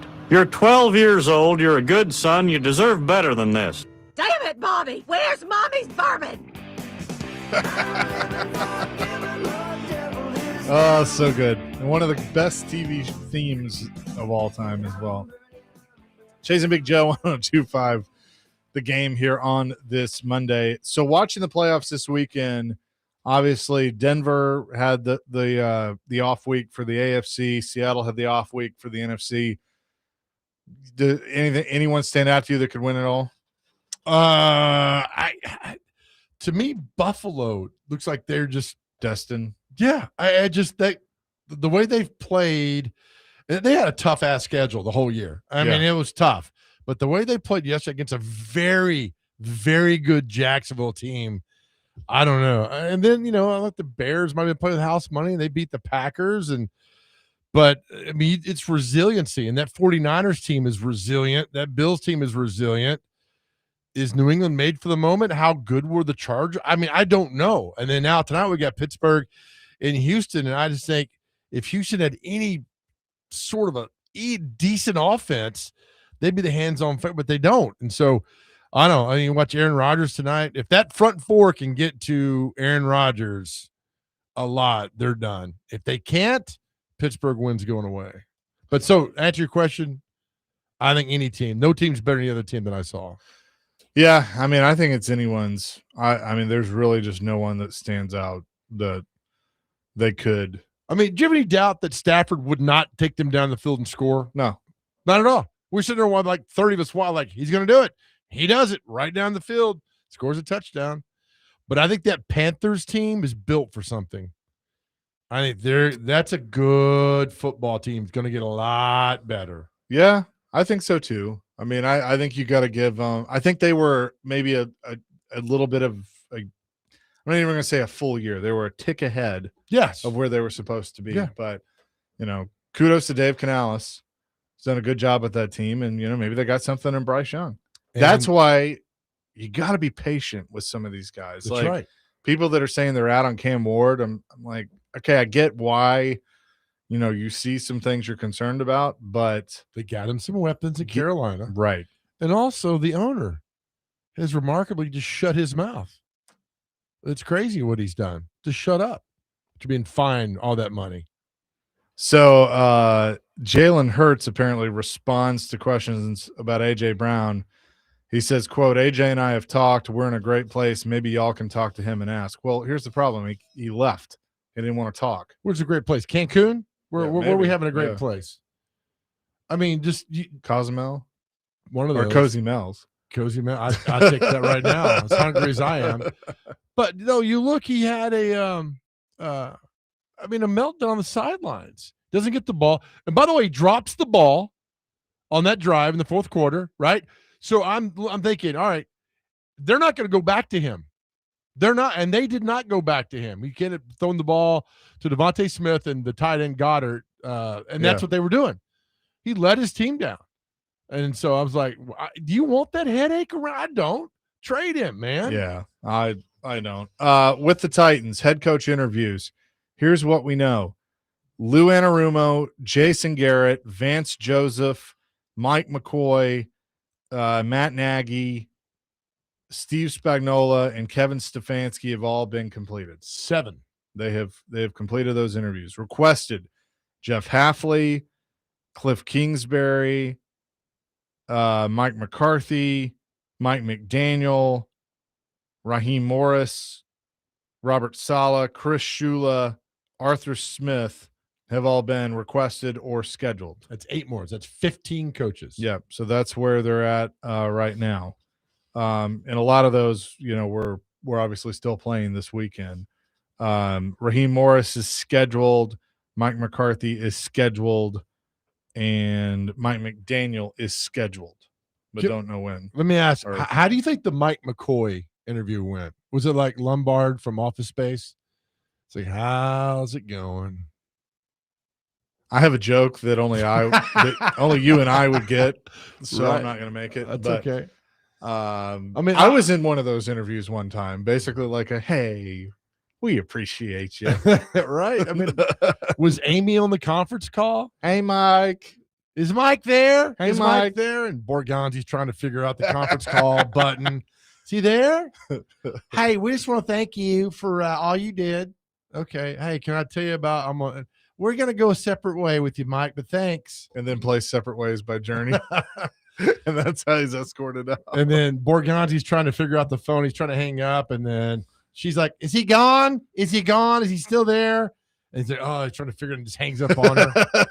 But God bless McCoy. Again, he was in a tough situation. Look, I mean, considering what he was asked to do, and look, he was the one when we all knew this thing had to end with Callahan. We all pointed to Mike McCoy because he had the experience of let him be the interim, see what happens. No, but I don't think anybody had maybe he can be the guy. Like, we all knew he wasn't going to be, but he was a perfect person to get in there and hold it together. What did Mike McCoy, was he an offensive coordinator? What was his specialty? Offense. He was like an offensive. He's head coach of the Chargers for 4 seasons. But where did he get his name being made from? Oh, I got this. His mom probably gave him his name.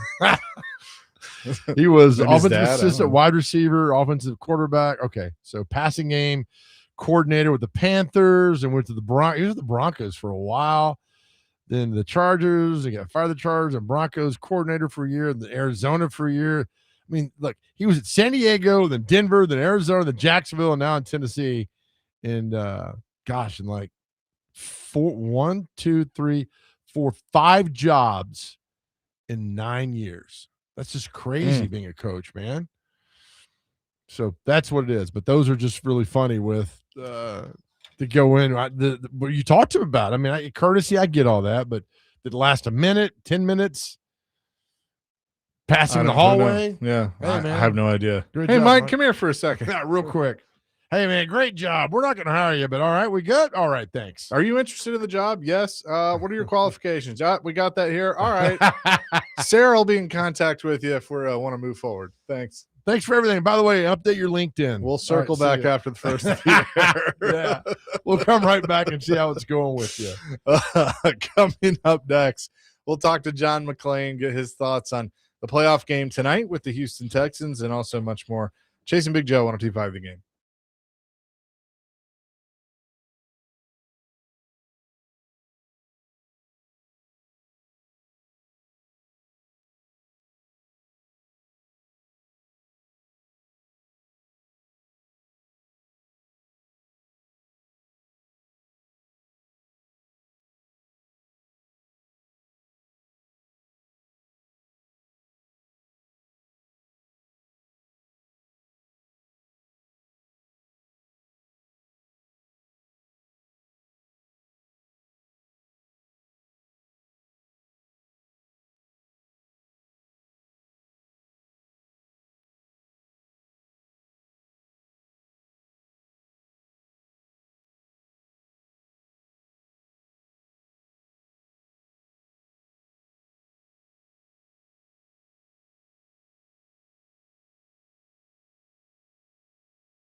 Hour number 3, Chasing Big Joe, 102.5, The Game here on this Monday.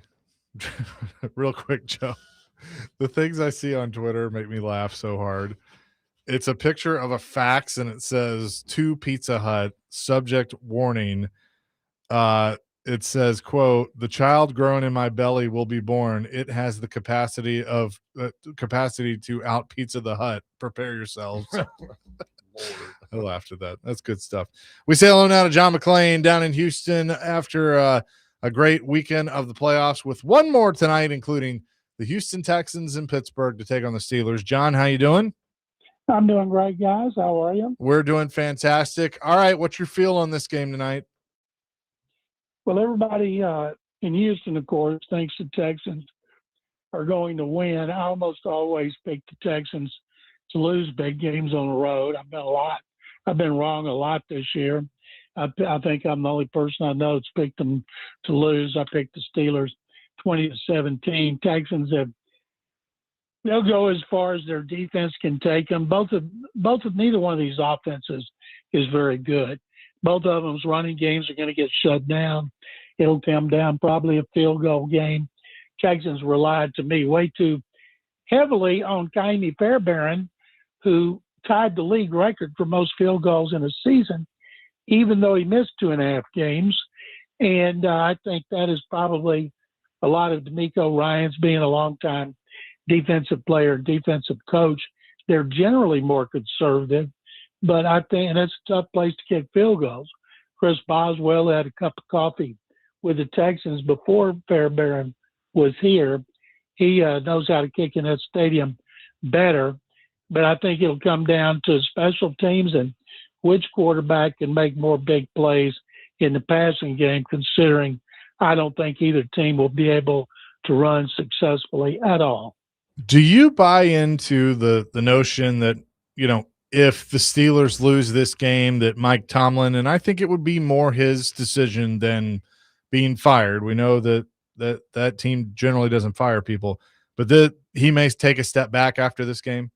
I have no idea. I mean, I didn't believe all the John Harbaugh speculation. And now they're talking about Tomlin going into a TV job if he wants to do that. He's a coach. To me, it's not an ideal time to be, it's talking about Matt LaFleur, Mike Tomlin, John Harbaugh's already out. Kevin Stefanski is out. If I'm going to be in a head coach cycle, I'd rather it be next year than this year, unless I was dying to get a certain job. But Tomlin's been doing it so long, and the Rooney family has extraordinary patience. I'll believe it when I see it. And if it happens, it will definitely be his decision. What game or games surprised you the most from the weekend? I guess the fact that Carolina played so close. I thought that would be a blowout for the Rams. The only one decided by more than 4 was New England. Their defense was great. Justin Herbert now is 0-3 in the playoffs. And so I guess the 49ers going to Philly and winning, I thought with their injuries on defense, I just noticed they're playing a couple of former players the Texans cut, and they're in the lineup. And I thought it was a great coaching job by Kyle Shanahan. Tremendous job by Brock Purdy when they needed to score. So I would say the Eagles looking so bad on offense, even though it had been that way most of the season, I thought maybe they were playing possum and they would be better in the playoffs. But I guess the 49ers winning. 3 NFC West teams, by far the best division at football, are still standing. I agree with you. John McClain's on the Chasing Big Joe. John, is the NFL better when the Bears are doing what they're doing right now? Joe, I think it's better when the Bears are one of the teams, Cowboys, because the Cowboys are so hated and beloved. I think it's when franchises like Cleveland and Detroit and Dallas and Chicago and San Francisco are down. I don't think it's good for the league that both New York teams are terrible. But because of that, because of the New York teams being terrible, because the Cowboys can't get back to the playoffs, I think the Bears and the way they're winning, and I think that makes them even more exciting. Ben Johnson's, stirring up controversy, creating controversy where it doesn't exist, talking about noise coming out of Green Bay, and people like, what noise? He didn't have any noise he could pinpoint. That used to remind me of before the internet, and you only had newspapers or TV. That Marv Levy, when he was in Buffalo, was great. Toward the end of a week of a big game, he'd be in a meeting and he'd say something to a couple of the team leaders, like, say, Bruce Smith and Jim Kelly. Can you believe what they said down in Houston about us? And they're like, no, what'd they say? Well, I heard they said this. It was on TV or it was on a players' talk show. And so then the players would go spread it around. And afterward they'd say, and then we're like, what? That never happened. And Marv admitted he made it up. But back then you could get away with it. But I'm still trying to figure out what all the noise was coming out of Green Bay, because I thought I read or watched or heard everything about those playoff games. Oh, I'm with you all that. You know, John, 3 words I heard this weekend before all the games started was ahead of schedule. Jacksonville, Chicago, Carolina, New England, all ahead of schedule. And is that the new NFL now? I mean, there's no really timetable anymore, because you see the job that they've done in the Bears and the job that Vrabel does in New England. I think it's all about the now. So this ahead of schedule stuff, although it's great to talk about it, anybody can win. That's why I think it gives Titans a little hope going forward. But yeah, these teams were ahead of schedule, but to see New England, Jacksonville, Carolina, and now the Bears was kind of cool to see them all together. I think this, Joe, and yes, it gives teams like the Titans, Raiders, all teams hope to see what other teams have done when they have their quarterback and they have their right coach. But going into the season, I didn't have a clue what to expect from Ben Johnson and Liam Cohen, if they were going to be on schedule, ahead of schedule. The Bears were last place. I don't know anybody could have predicted them to go to first place with a first-year coach and a second-year quarterback who've been okay, but nothing special, certainly not worth the first overall pick. Liam Cohen coming into a Jacksonville team that had been hugely disappointed. But New England, though, was different. Because of Drake May and our hopes for him and all the money they had to spend under the cap, plus they had their draft choices, I heard people say, boy, if they could double their win total, get around 8 or 9, and then in 2027 be a Super Bowl team, I heard that a lot. And, of course, also because Vrabel was a proven coach, and they were ahead of schedule. They were the one team that you could say that about because you knew what they had as a head coach. So they're definitely ahead of schedule. Jaguars were, and the Bears are too. Bears, I don't think you can continue to fall behind by double digits and have games pulled out in the fourth quarter the way Caleb Williams has done such an outstanding job doing that. They talked about it this weekend, John, about the Texans, about they've never won a road game in the playoffs, and you could exercise a lot of demons tonight doing that. And that pass rush can get after Aaron Rodgers. It may be a long night for Mr. Rodgers. I think this. Rodgers gets rid of the ball faster than any quarterback in the league, and he throws more short passes to running backs and tight ends than any quarterback in the league because he doesn't want to get hit. So it's going to be hard for their ends, Will Anderson Jr. and Danielle Hunter, to get to him because he's just not going to sit in the pocket and let guys look for guys to get open. And so that's why I think the interior pass rush from the less heralded guys would be important. I know a few times they put Will Anderson Jr. over the center. I think they'll do that tonight. But, yes, if the defense could get to Rodgers, that'd be great. But it's hard. And if he's going to try to throw on the move, they'll chase him down because they're fast and they're relentless. And, this Rodgers, I can't remember if he said it or I just saw a report about it that he wants to come back to the Steelers next season. I would think Mike Tomlin's status might have something to do with that. Last time Houston won a road game, I covered it, 1988. in Cleveland, and they won that game. And Marty Schottenheimer was fired, immediately hired by the Chiefs. The way the Chiefs immediately hired Andy Reid turned out to be the best thing that happened to Marty and Andy Reid. And that's the last time. I've told this a million times. Texas has never won a divisional round game because they've never been a wild card team. They've hosted a game. They're 6-2 in the wild card round, and then they're 0-6 on the road. And we haven't had a team in the AFC Championship game since the '79 Oilers. Been a while for sure. John McClain is with us. We'll have more with him coming up next. Chasing Big Joe on this Monday, 102.5 The Game.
Chasing Big Joe, 102.5 The Game on this Monday, continuing with John McClain down in Houston. John, what in your mind, what job would be the best fit for John Harbaugh? I think everybody in the East, meaning all the media, the national media, local media, all think he's coming to the Giants because it's the best job. Well, I'll say this: the GM could be out in a year, and the owner, John Mara, has cancer, and that's never good. Now, if Harbaugh were allowed to pick his own general manager, remember last year Liam Cohen wouldn't go to Jacksonville because Trent Baalke was the GM, so they wanted Cohen so bad they got rid of it. And Harbaugh's worked with a lot of good personnel people in Baltimore. He's got to know a lot. He worked with them in Philadelphia too. So if they would fire Joe Shane and let him just pick his own general manager, yeah, the Giants. The problem with the Dolphins, they don't have a quarterback, and I know he'd be in it for the long term, but most people would like to go somewhere there's a quarterback. Mike Vrabel wanted to go somewhere there was a quarterback. I'll guarantee you, Mike watched all kinds of tape. Once they knew they were going to make a change in New England, and I'll guarantee he did that because I'm guessing Mike had multiple offers. People wondered last year, well, what's wrong with him? He didn't get hired. Well, sometimes people don't want to get hired by teams that are offering. So the Raiders are going to get Fernando Mendoza. And it blows me away how some people just – I watched the guy play, and I'm thinking the complaints that some of these people that I respect, scouts, still talking about Mendoza can't make this throw or that throw, or he's not very mobile. And I'm thinking, what are you watching? But the Raiders are in such a tough division. Mark Davis is the owner. I wouldn't say it. And I think, as I've told you guys, the Titans is a good deal.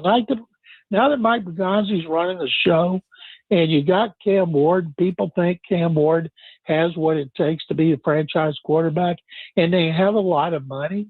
It's a good situation. Plus, you got a great city. There's not a lot of pressure. That's the thing about New York and New Jersey. There's more pressure than any head coaching job there is. And he didn't have pressure in Baltimore. And I would think Tennessee would be among the top three. I think it would be New York, Tennessee, and Miami. So it's interesting you don't say Atlanta because Joe and I were talking about this last week. Well, you're right. I forgot. I'm sorry, Chase. I forgot about Atlanta. I think Atlanta would be a really good job. They've got their, I'm always suspect of people getting jobs where you're the boss and you've never done it. Yeah, that'd be my concern. That'd be my concern is Matt Ryan. And look, Arthur Blank, I feel like that organization has not recovered from being from 28-3. That just wrecked them, and they have not come back from it. Well, it's a great city, a terrible division, not a lot of pressure from fans and media. Even if you win a Super Bowl, you're still going to be behind the Bulldogs and the Braves. And Blank is getting more desperate because he's 83. I read a thing, I think yesterday or today, that 3 of his close friends had died in the last year. And so he didn't like to set up the head with the coach and general manager answering to him. So that's why he hired a czar, Matt Ryan. Maybe Matt can do it, maybe he can't. But I still think, yes, it's a good job. But they don't know if Michael Penix is going to be a franchise quarterback. They don't know if Kirk Cousins is coming back. People keep saying he's not. So it's up in the air as well. Okay, so do you believe – I said earlier, Joe agreed with me, I believe A.J. Brown has played his last game as an Eagle. Agree or disagree? Oh, without a doubt. I mean, him dropping passes. Now, Sirianni went over and got in his face, and he snapped back. But Brown's been having too much controversy this year. They had to tell him to stay off social media because he was unhappy. I think he's out. They had good receivers, good tight end, good running back, and he couldn't move the ball. The offensive coordinator did a terrible job. So Hurts is going to have his 5th coordinator in 5 years. It is amazing that kind of lack of stability on offense, and yet they're still a good team. Imagine how good they could be if, say, Kellen Moore had stayed there instead of becoming the head coach of the Saints. They need another guy like Kellen Moore. Absolutely. John, one of the guys that we pay attention to here in Nashville, because he's from Nashville, is Jawan Jennings with the 49ers. He did something in the football game yesterday, which told me, I mean, he's such a good player, but he so loves that football team. When the guy, I don't know if you saw this or not, one of the receivers went out and he lined up at the wrong position, and Jawan just yelled at him and berated him to get in the right spot. This guy's maturity in the last couple of years has been off the chart. And what he did yesterday, I mean, that's part of that 49er. If Shanahan's got all those guys buying in out there, I would not be surprised if they run the table in the Super Bowl, just because how everybody's bought into what he's doing out there. Well, Kyle Shanahan's doing a great job. I did see that. I haven't seen that before, where a guy's just screaming at him. I've seen him yell, but he looked like he was mad. Right. And but I don't think they run the table because they can't get the quarterback, and they're playing with so many players out, with so many new players. But I tell you what, Shanahan's never going to get out-coached, just like Sean McVay won't get out-coached. These playoffs, with the 49ers playing the Seahawks for a third time, I'm sticking with the Rams, even though they barely won. I think they'll play Seattle. And boy, the way New England won so decisively, and their defense totally shut down Justin Herbert. I think it'll be New England playing Buffalo. They're the two best teams, and I can't wait. What a great weekend we just had, starting Thursday and Friday with the college games, and then, of course, tonight with the Texans and the Steelers. I cannot remember a better weekend of football, counting the college playoffs. It was just, I don't know if I hardly got out of my seat other than go to the bathroom. Right. You know, remember the thing was to go on the road, and if you're no team ever got to Super Bowl, go on the road in the playoffs. The Patriots did it in 85. They didn't win. But remember that 07 Giants team, John, that went on the road, won 3 straight, got to the Super Bowl and did that. I think that knocked the narrative down, like you can't win on the road. And I'm watching that Buffalo team yesterday with the way they rallied with Josh Allen. They were down.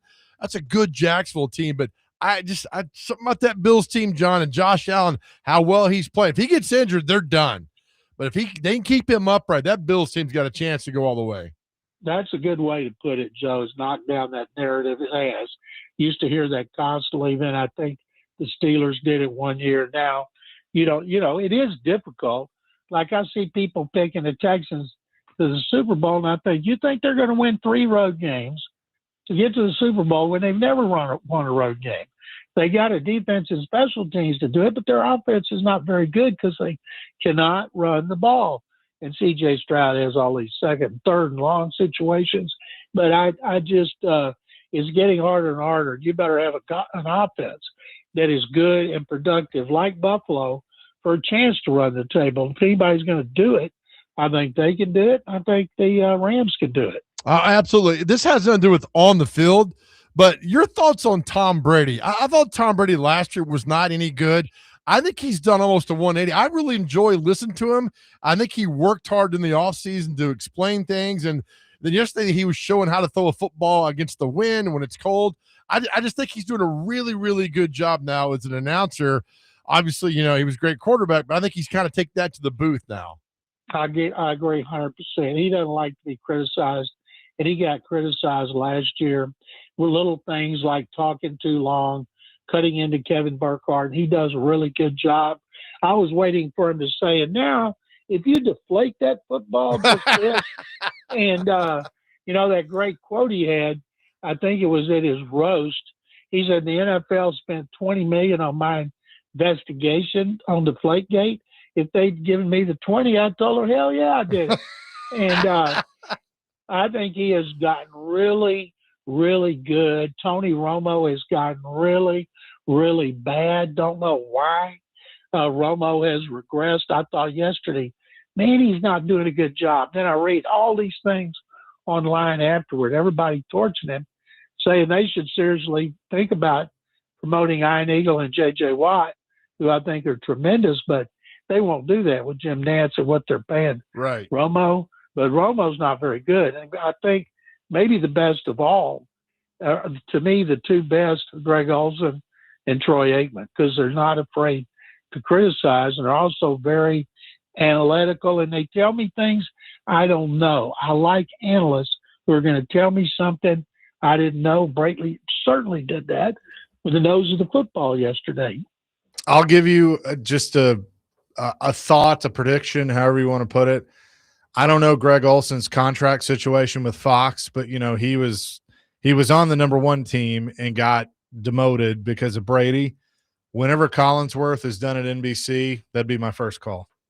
I think that Olson would be mine too. Now, him and Tirico could be really good together. They could be great together because Tirico's great with anybody. But I do think we're going to see some people going. Now, I think Olson has said once his deal's up, he's looking as he wants to be number one guy. Yeah. And he was demoted for no reason because they were paying Brady $37.5 million a year. Ooh. And so Olson, I think when he's a free agent, he can just about name his price. And I would look for one of the streaming services. And based on the kind of money that Netflix is throwing around and the kind of that Netflix wants to build a sports department, what would that look like if they stole a guy like Greg Olson from the other networks and got more involved in telecasting games? Yeah, no, I agree with you. I'm curious to see in the next few years because, I think we've seen it with Fox and CBS kind of pushing some of the veteran older guys out. Bradshaw's still there, and I respectfully would say it might be time, but some of the newer guys don't have the same cachet either. So it's going to be really interesting to see kind of what happens with that in the next few years. I watch some of those pre and halftime and post game shows. Like I watch them all. And as much as I like Terry, I agree with you. But Terry's really popular, especially with older people, old ladies and old guys. And but they have gotten old.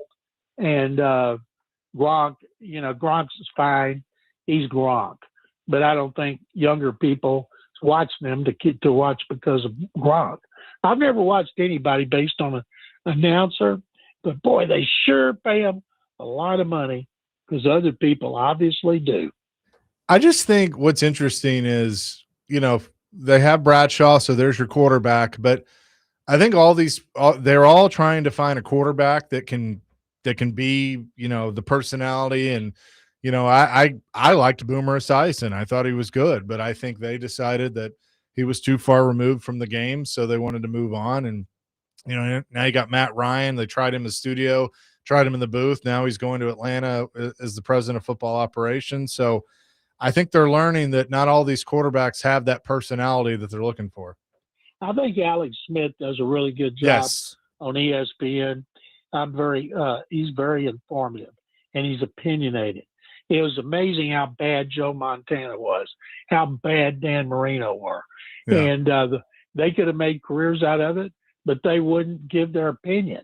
And you've got to be critical, and some of them are unable to do it, even when you're being fair.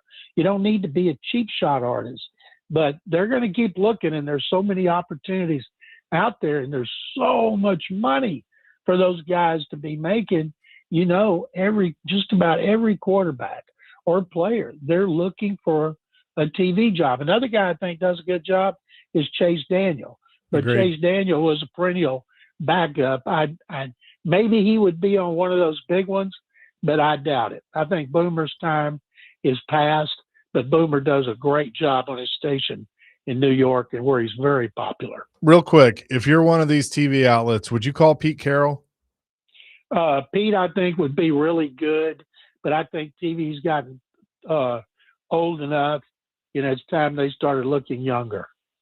Okay, that's fair enough. John, appreciate the time as always. We'll talk to you next week. Guys, thank you very much as always. Absolutely. John McClain joining us here on the program. He does every Monday at 2 o'clock. We'll come back with more next. Chasing Big Joe, 102.5 The Game.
just want to tell you congratulations on your success, young man. Thank You you. hold your head up, all right? You guys have had a most magnificent season. Thank And you. you did a great job out there today. So Appreciate you it. just hold your head up, okay? Thank And you, ladies ma'am. and gentlemen, Duval, you the one, all Thank you, right? You ma'am. keep it going. We got another season, okay? I appreciate Take it. care and much continued success to you and the entire team. Thank you, ma'am. That was an exchange yesterday between a reporter and Liam Cohen, head coach of the Jacksonville Jaguars, chasing Big Joe 102.5 The Game. And a lot of people have been talking about that on social media, including veteran journalists that are, obviously against it and questioning the journalistic integrity. Here's what I'll say. And Joe, you've been in those rooms. We've both been in those rooms. I don't know this woman's job. I don't know if she's one of those that's there every day, if she had gotten to know him because being there every day, if it's a big outlet or whatever. I think that context is important in some of this. Or was this someone that just got credentialed to this particular game and went down in there and said that? There's a time and a place, and that was not the time and the place. Well, And she's credentialed. Yeah. Which makes it sad. Yep. That was not, you're exactly right. That was not the time and the place. Again, if she had been there for everything, I might give you a little leniency on it, but not really, because I think that's more of a, you pull the coach aside and you say, hey, I just want to say this. You have been a pleasure to cover this year. Keep up the good work. Thank you for making my job easier. I got no problem with that. But in that forum, I've got an abs. I would. But in that, I'd yank her credential. I agree. And I just think that was not the time or the place. I don't know if I'd yank her credential.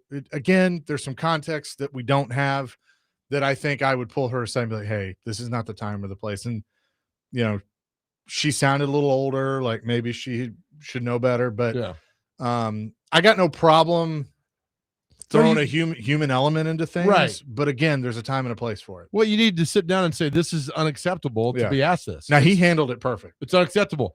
When Philip Fulmer was let go in 2008, his last press conference at the game at Neyland Stadium, we were all packed in there, and Fulmer took a first question from a guy in the back row who none of us ever seen before. And the guy said, Philip, you've graduated players. You've won games. You've won big games.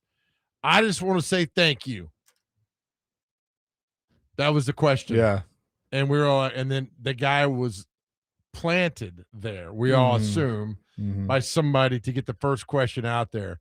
And Fulmer answered it very graciously. Thank you. I was like, man, come on. Let me ask this you. This is not the spot to do this. Let me ask you this. You are pretty awesome. You are pretty awesome. I'm going to say you. I'm just going to use you because you have been in media in this town for a long time. So you have the cachet. Let's say that Jeff Fisher is still the coach and he's retiring. And he's been the coach for 30-something years, and you've covered him a good chunk of that. And you go, you have a question. You ask your question. We go, Coach, I also just want to take a moment to say thanks. You've been great to deal with. Something quick.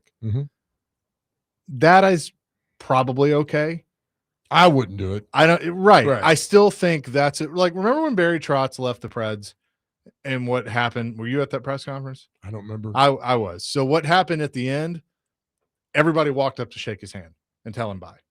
That was okay. Yeah. That was 100% okay. I have zero issue. Press conference over with that. Right. Yeah. It's afterwards. Yeah. I got no problem with that as well. But I'm like, people ask me all the time, you must have a lot of great autographed items. Yeah, I get asked that all the time.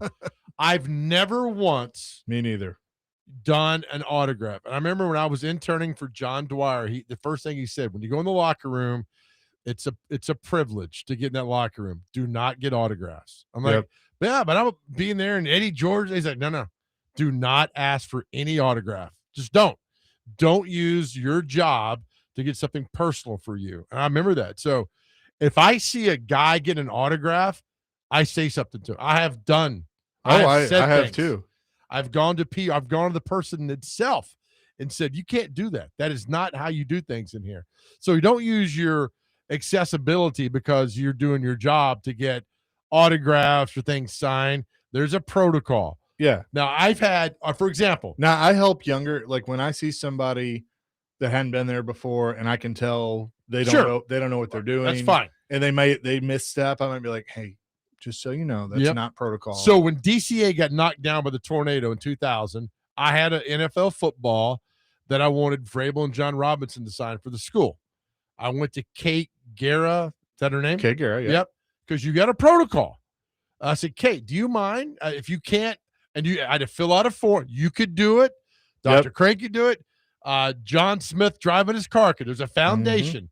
And you submit. And sometimes they say yes or no. And she's like, I'll ask. I'll put the request in and see what happens. And they graciously signed. John and Mike Vrabel signed a football that I gave to DCA to put in their trophy case about coming back after tornado. That's fine. There's a protocol. Find the protocol. Don't hijack a press conference because you want to say nice things to a coach. That's unacceptable. 100%. Indeed. A few people have, real quick, because they just made this announcement, so I'm kind of reading through it. NASCAR announced today that it is basically going back to the old chase format when it comes to crowning a champion. This is what they used starting in like 2004. The NASCAR returns to the end of the season championship format, maintaining the intensity and urgency that define postseason racing. Simply put, the driver with the most points after the postseason slate will be crowned the champion. That is in the Cup Series, O'Reilly, formerly Xfinity Series, and the Craftsman Truck Series. Sorry, I didn't mean to do that. It's the final 10 races in the Cup Series. The win and you're in format is gone, so a race win no longer guarantees an automatic entry into the chase. I think that's a good thing, but winning is still valuable, but drivers must continue to perform at a high level. Race-winning drivers earn more points. A win will now earn the race-winning driver 55 points. Previously, it paid 40 points, and the goal is to award drivers who go for wins, not just strong points days. The chase will feature top drivers in regular season points. 16 for the Cup Series, 12 for O'Reilly, and 10 for Craftsman Truck. So it's kind of combining some things, but I think this is what most people wanted. Is this effective now? Yep. So the chase seedings will be set for the NASCAR Cup Series. This is how it would look. You'd have 2,100 points in first place and 2,000 points in 16th place to start. Okay. And go from there. So I'm good with it. I like it. They needed to change it. Wasn't working. So now they've made it a little harder to win a championship, as it should be. Good. I like it, man. So, and Daytona's a month away. Daytona is a month away. It's hard to believe. We'll come back with what day is it in celebrity birthdays. Chasing Big Joe, 102.5 The Game.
Chasing Big Joe, 102.5, the game here on this Monday.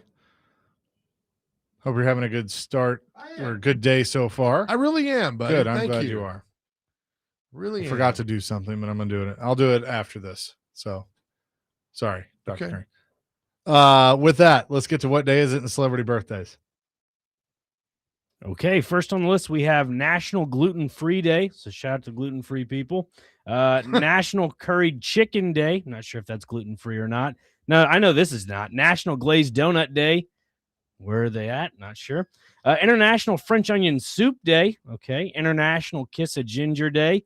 National Clean Off Your Desk Day. Feast of Fabulous Wild Men Day.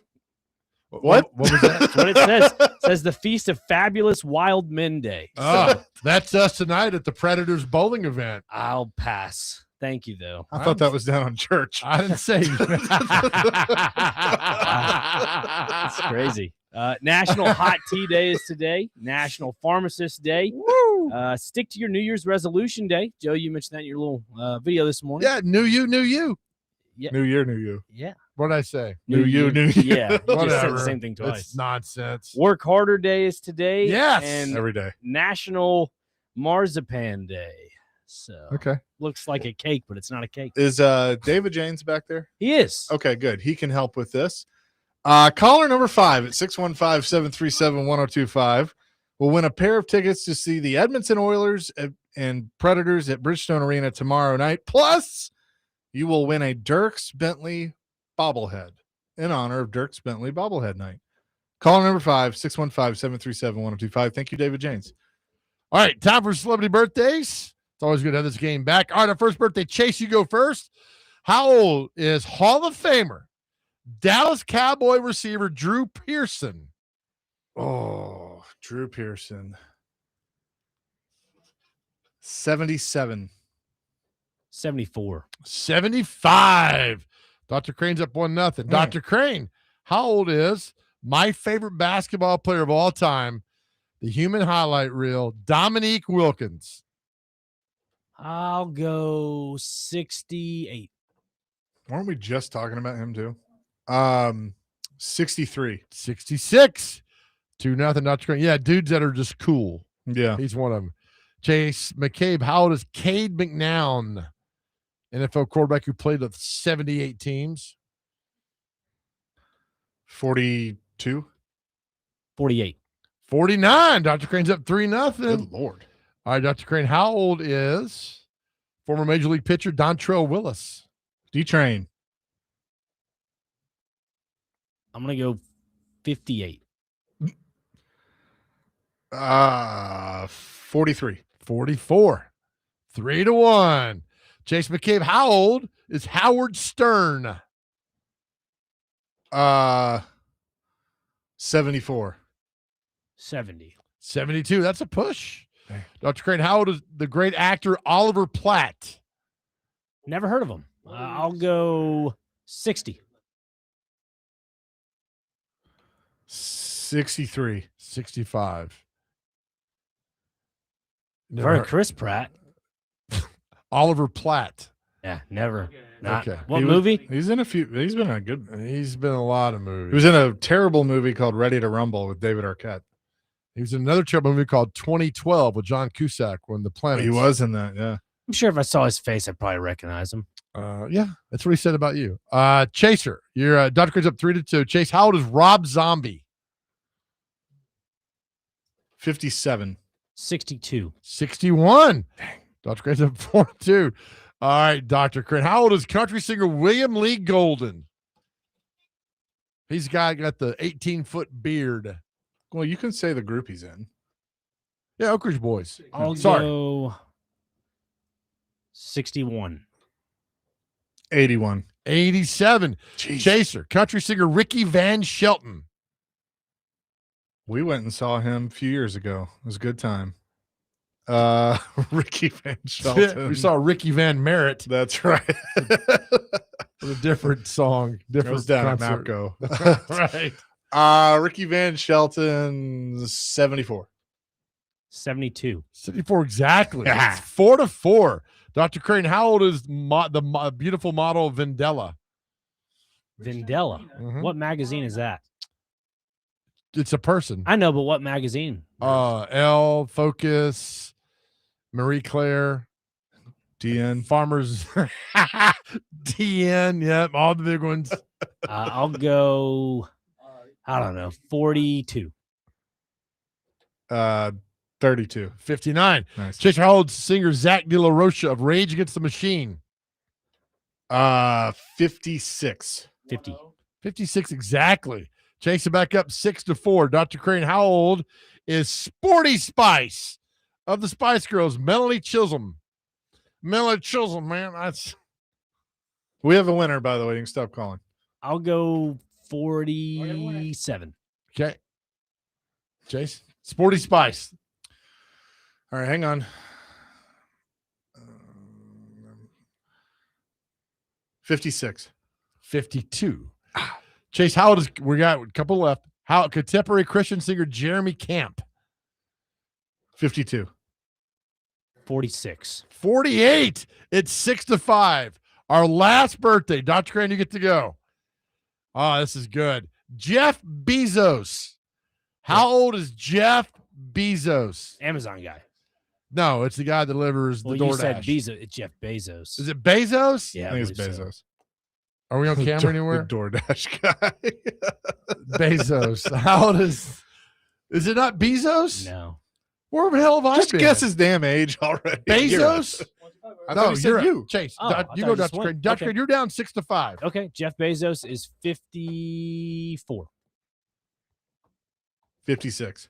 He's 62. Chase wins 6-5. What a game, though. Well what done. a game. You should have got Jeff. See, if you would have corrected me and spent more time figuring it out, you might have won. I mean, I got an honorary hand gesture, so I mean, I've won today. You got You are number one, according An to honorary hand gesture from Joe Dubin. Should we all be? I have repeatedly told you this is a family show. But Adam said the all No, Nashville. we're done. We're done. No. Oh, God. Which has been a show filled with our favorite guys' restaurants burned down. I mean, it's been a show of Presidents. I mean, it's been a heck of a show today. Who is the 36? No, I'm just kidding. Who wins tonight? Pittsburgh or Houston? I think Pittsburgh does. I don't know why. I'll go Houston. But I think the Texans get it done tonight. Woo! What a show. It was a fun show. We might be back tomorrow. We'll see. Tim Hasselbeck going to join us at 1:00 tomorrow. So looking forward to that. DVD coming your way next. Yeah, always. To our guys out there listening, the guys that reached out last week, thank you so much. I'm going to tell you what I tell them all the time. Continue asking God for opportunities. Know how valued you are. Know how much we love you.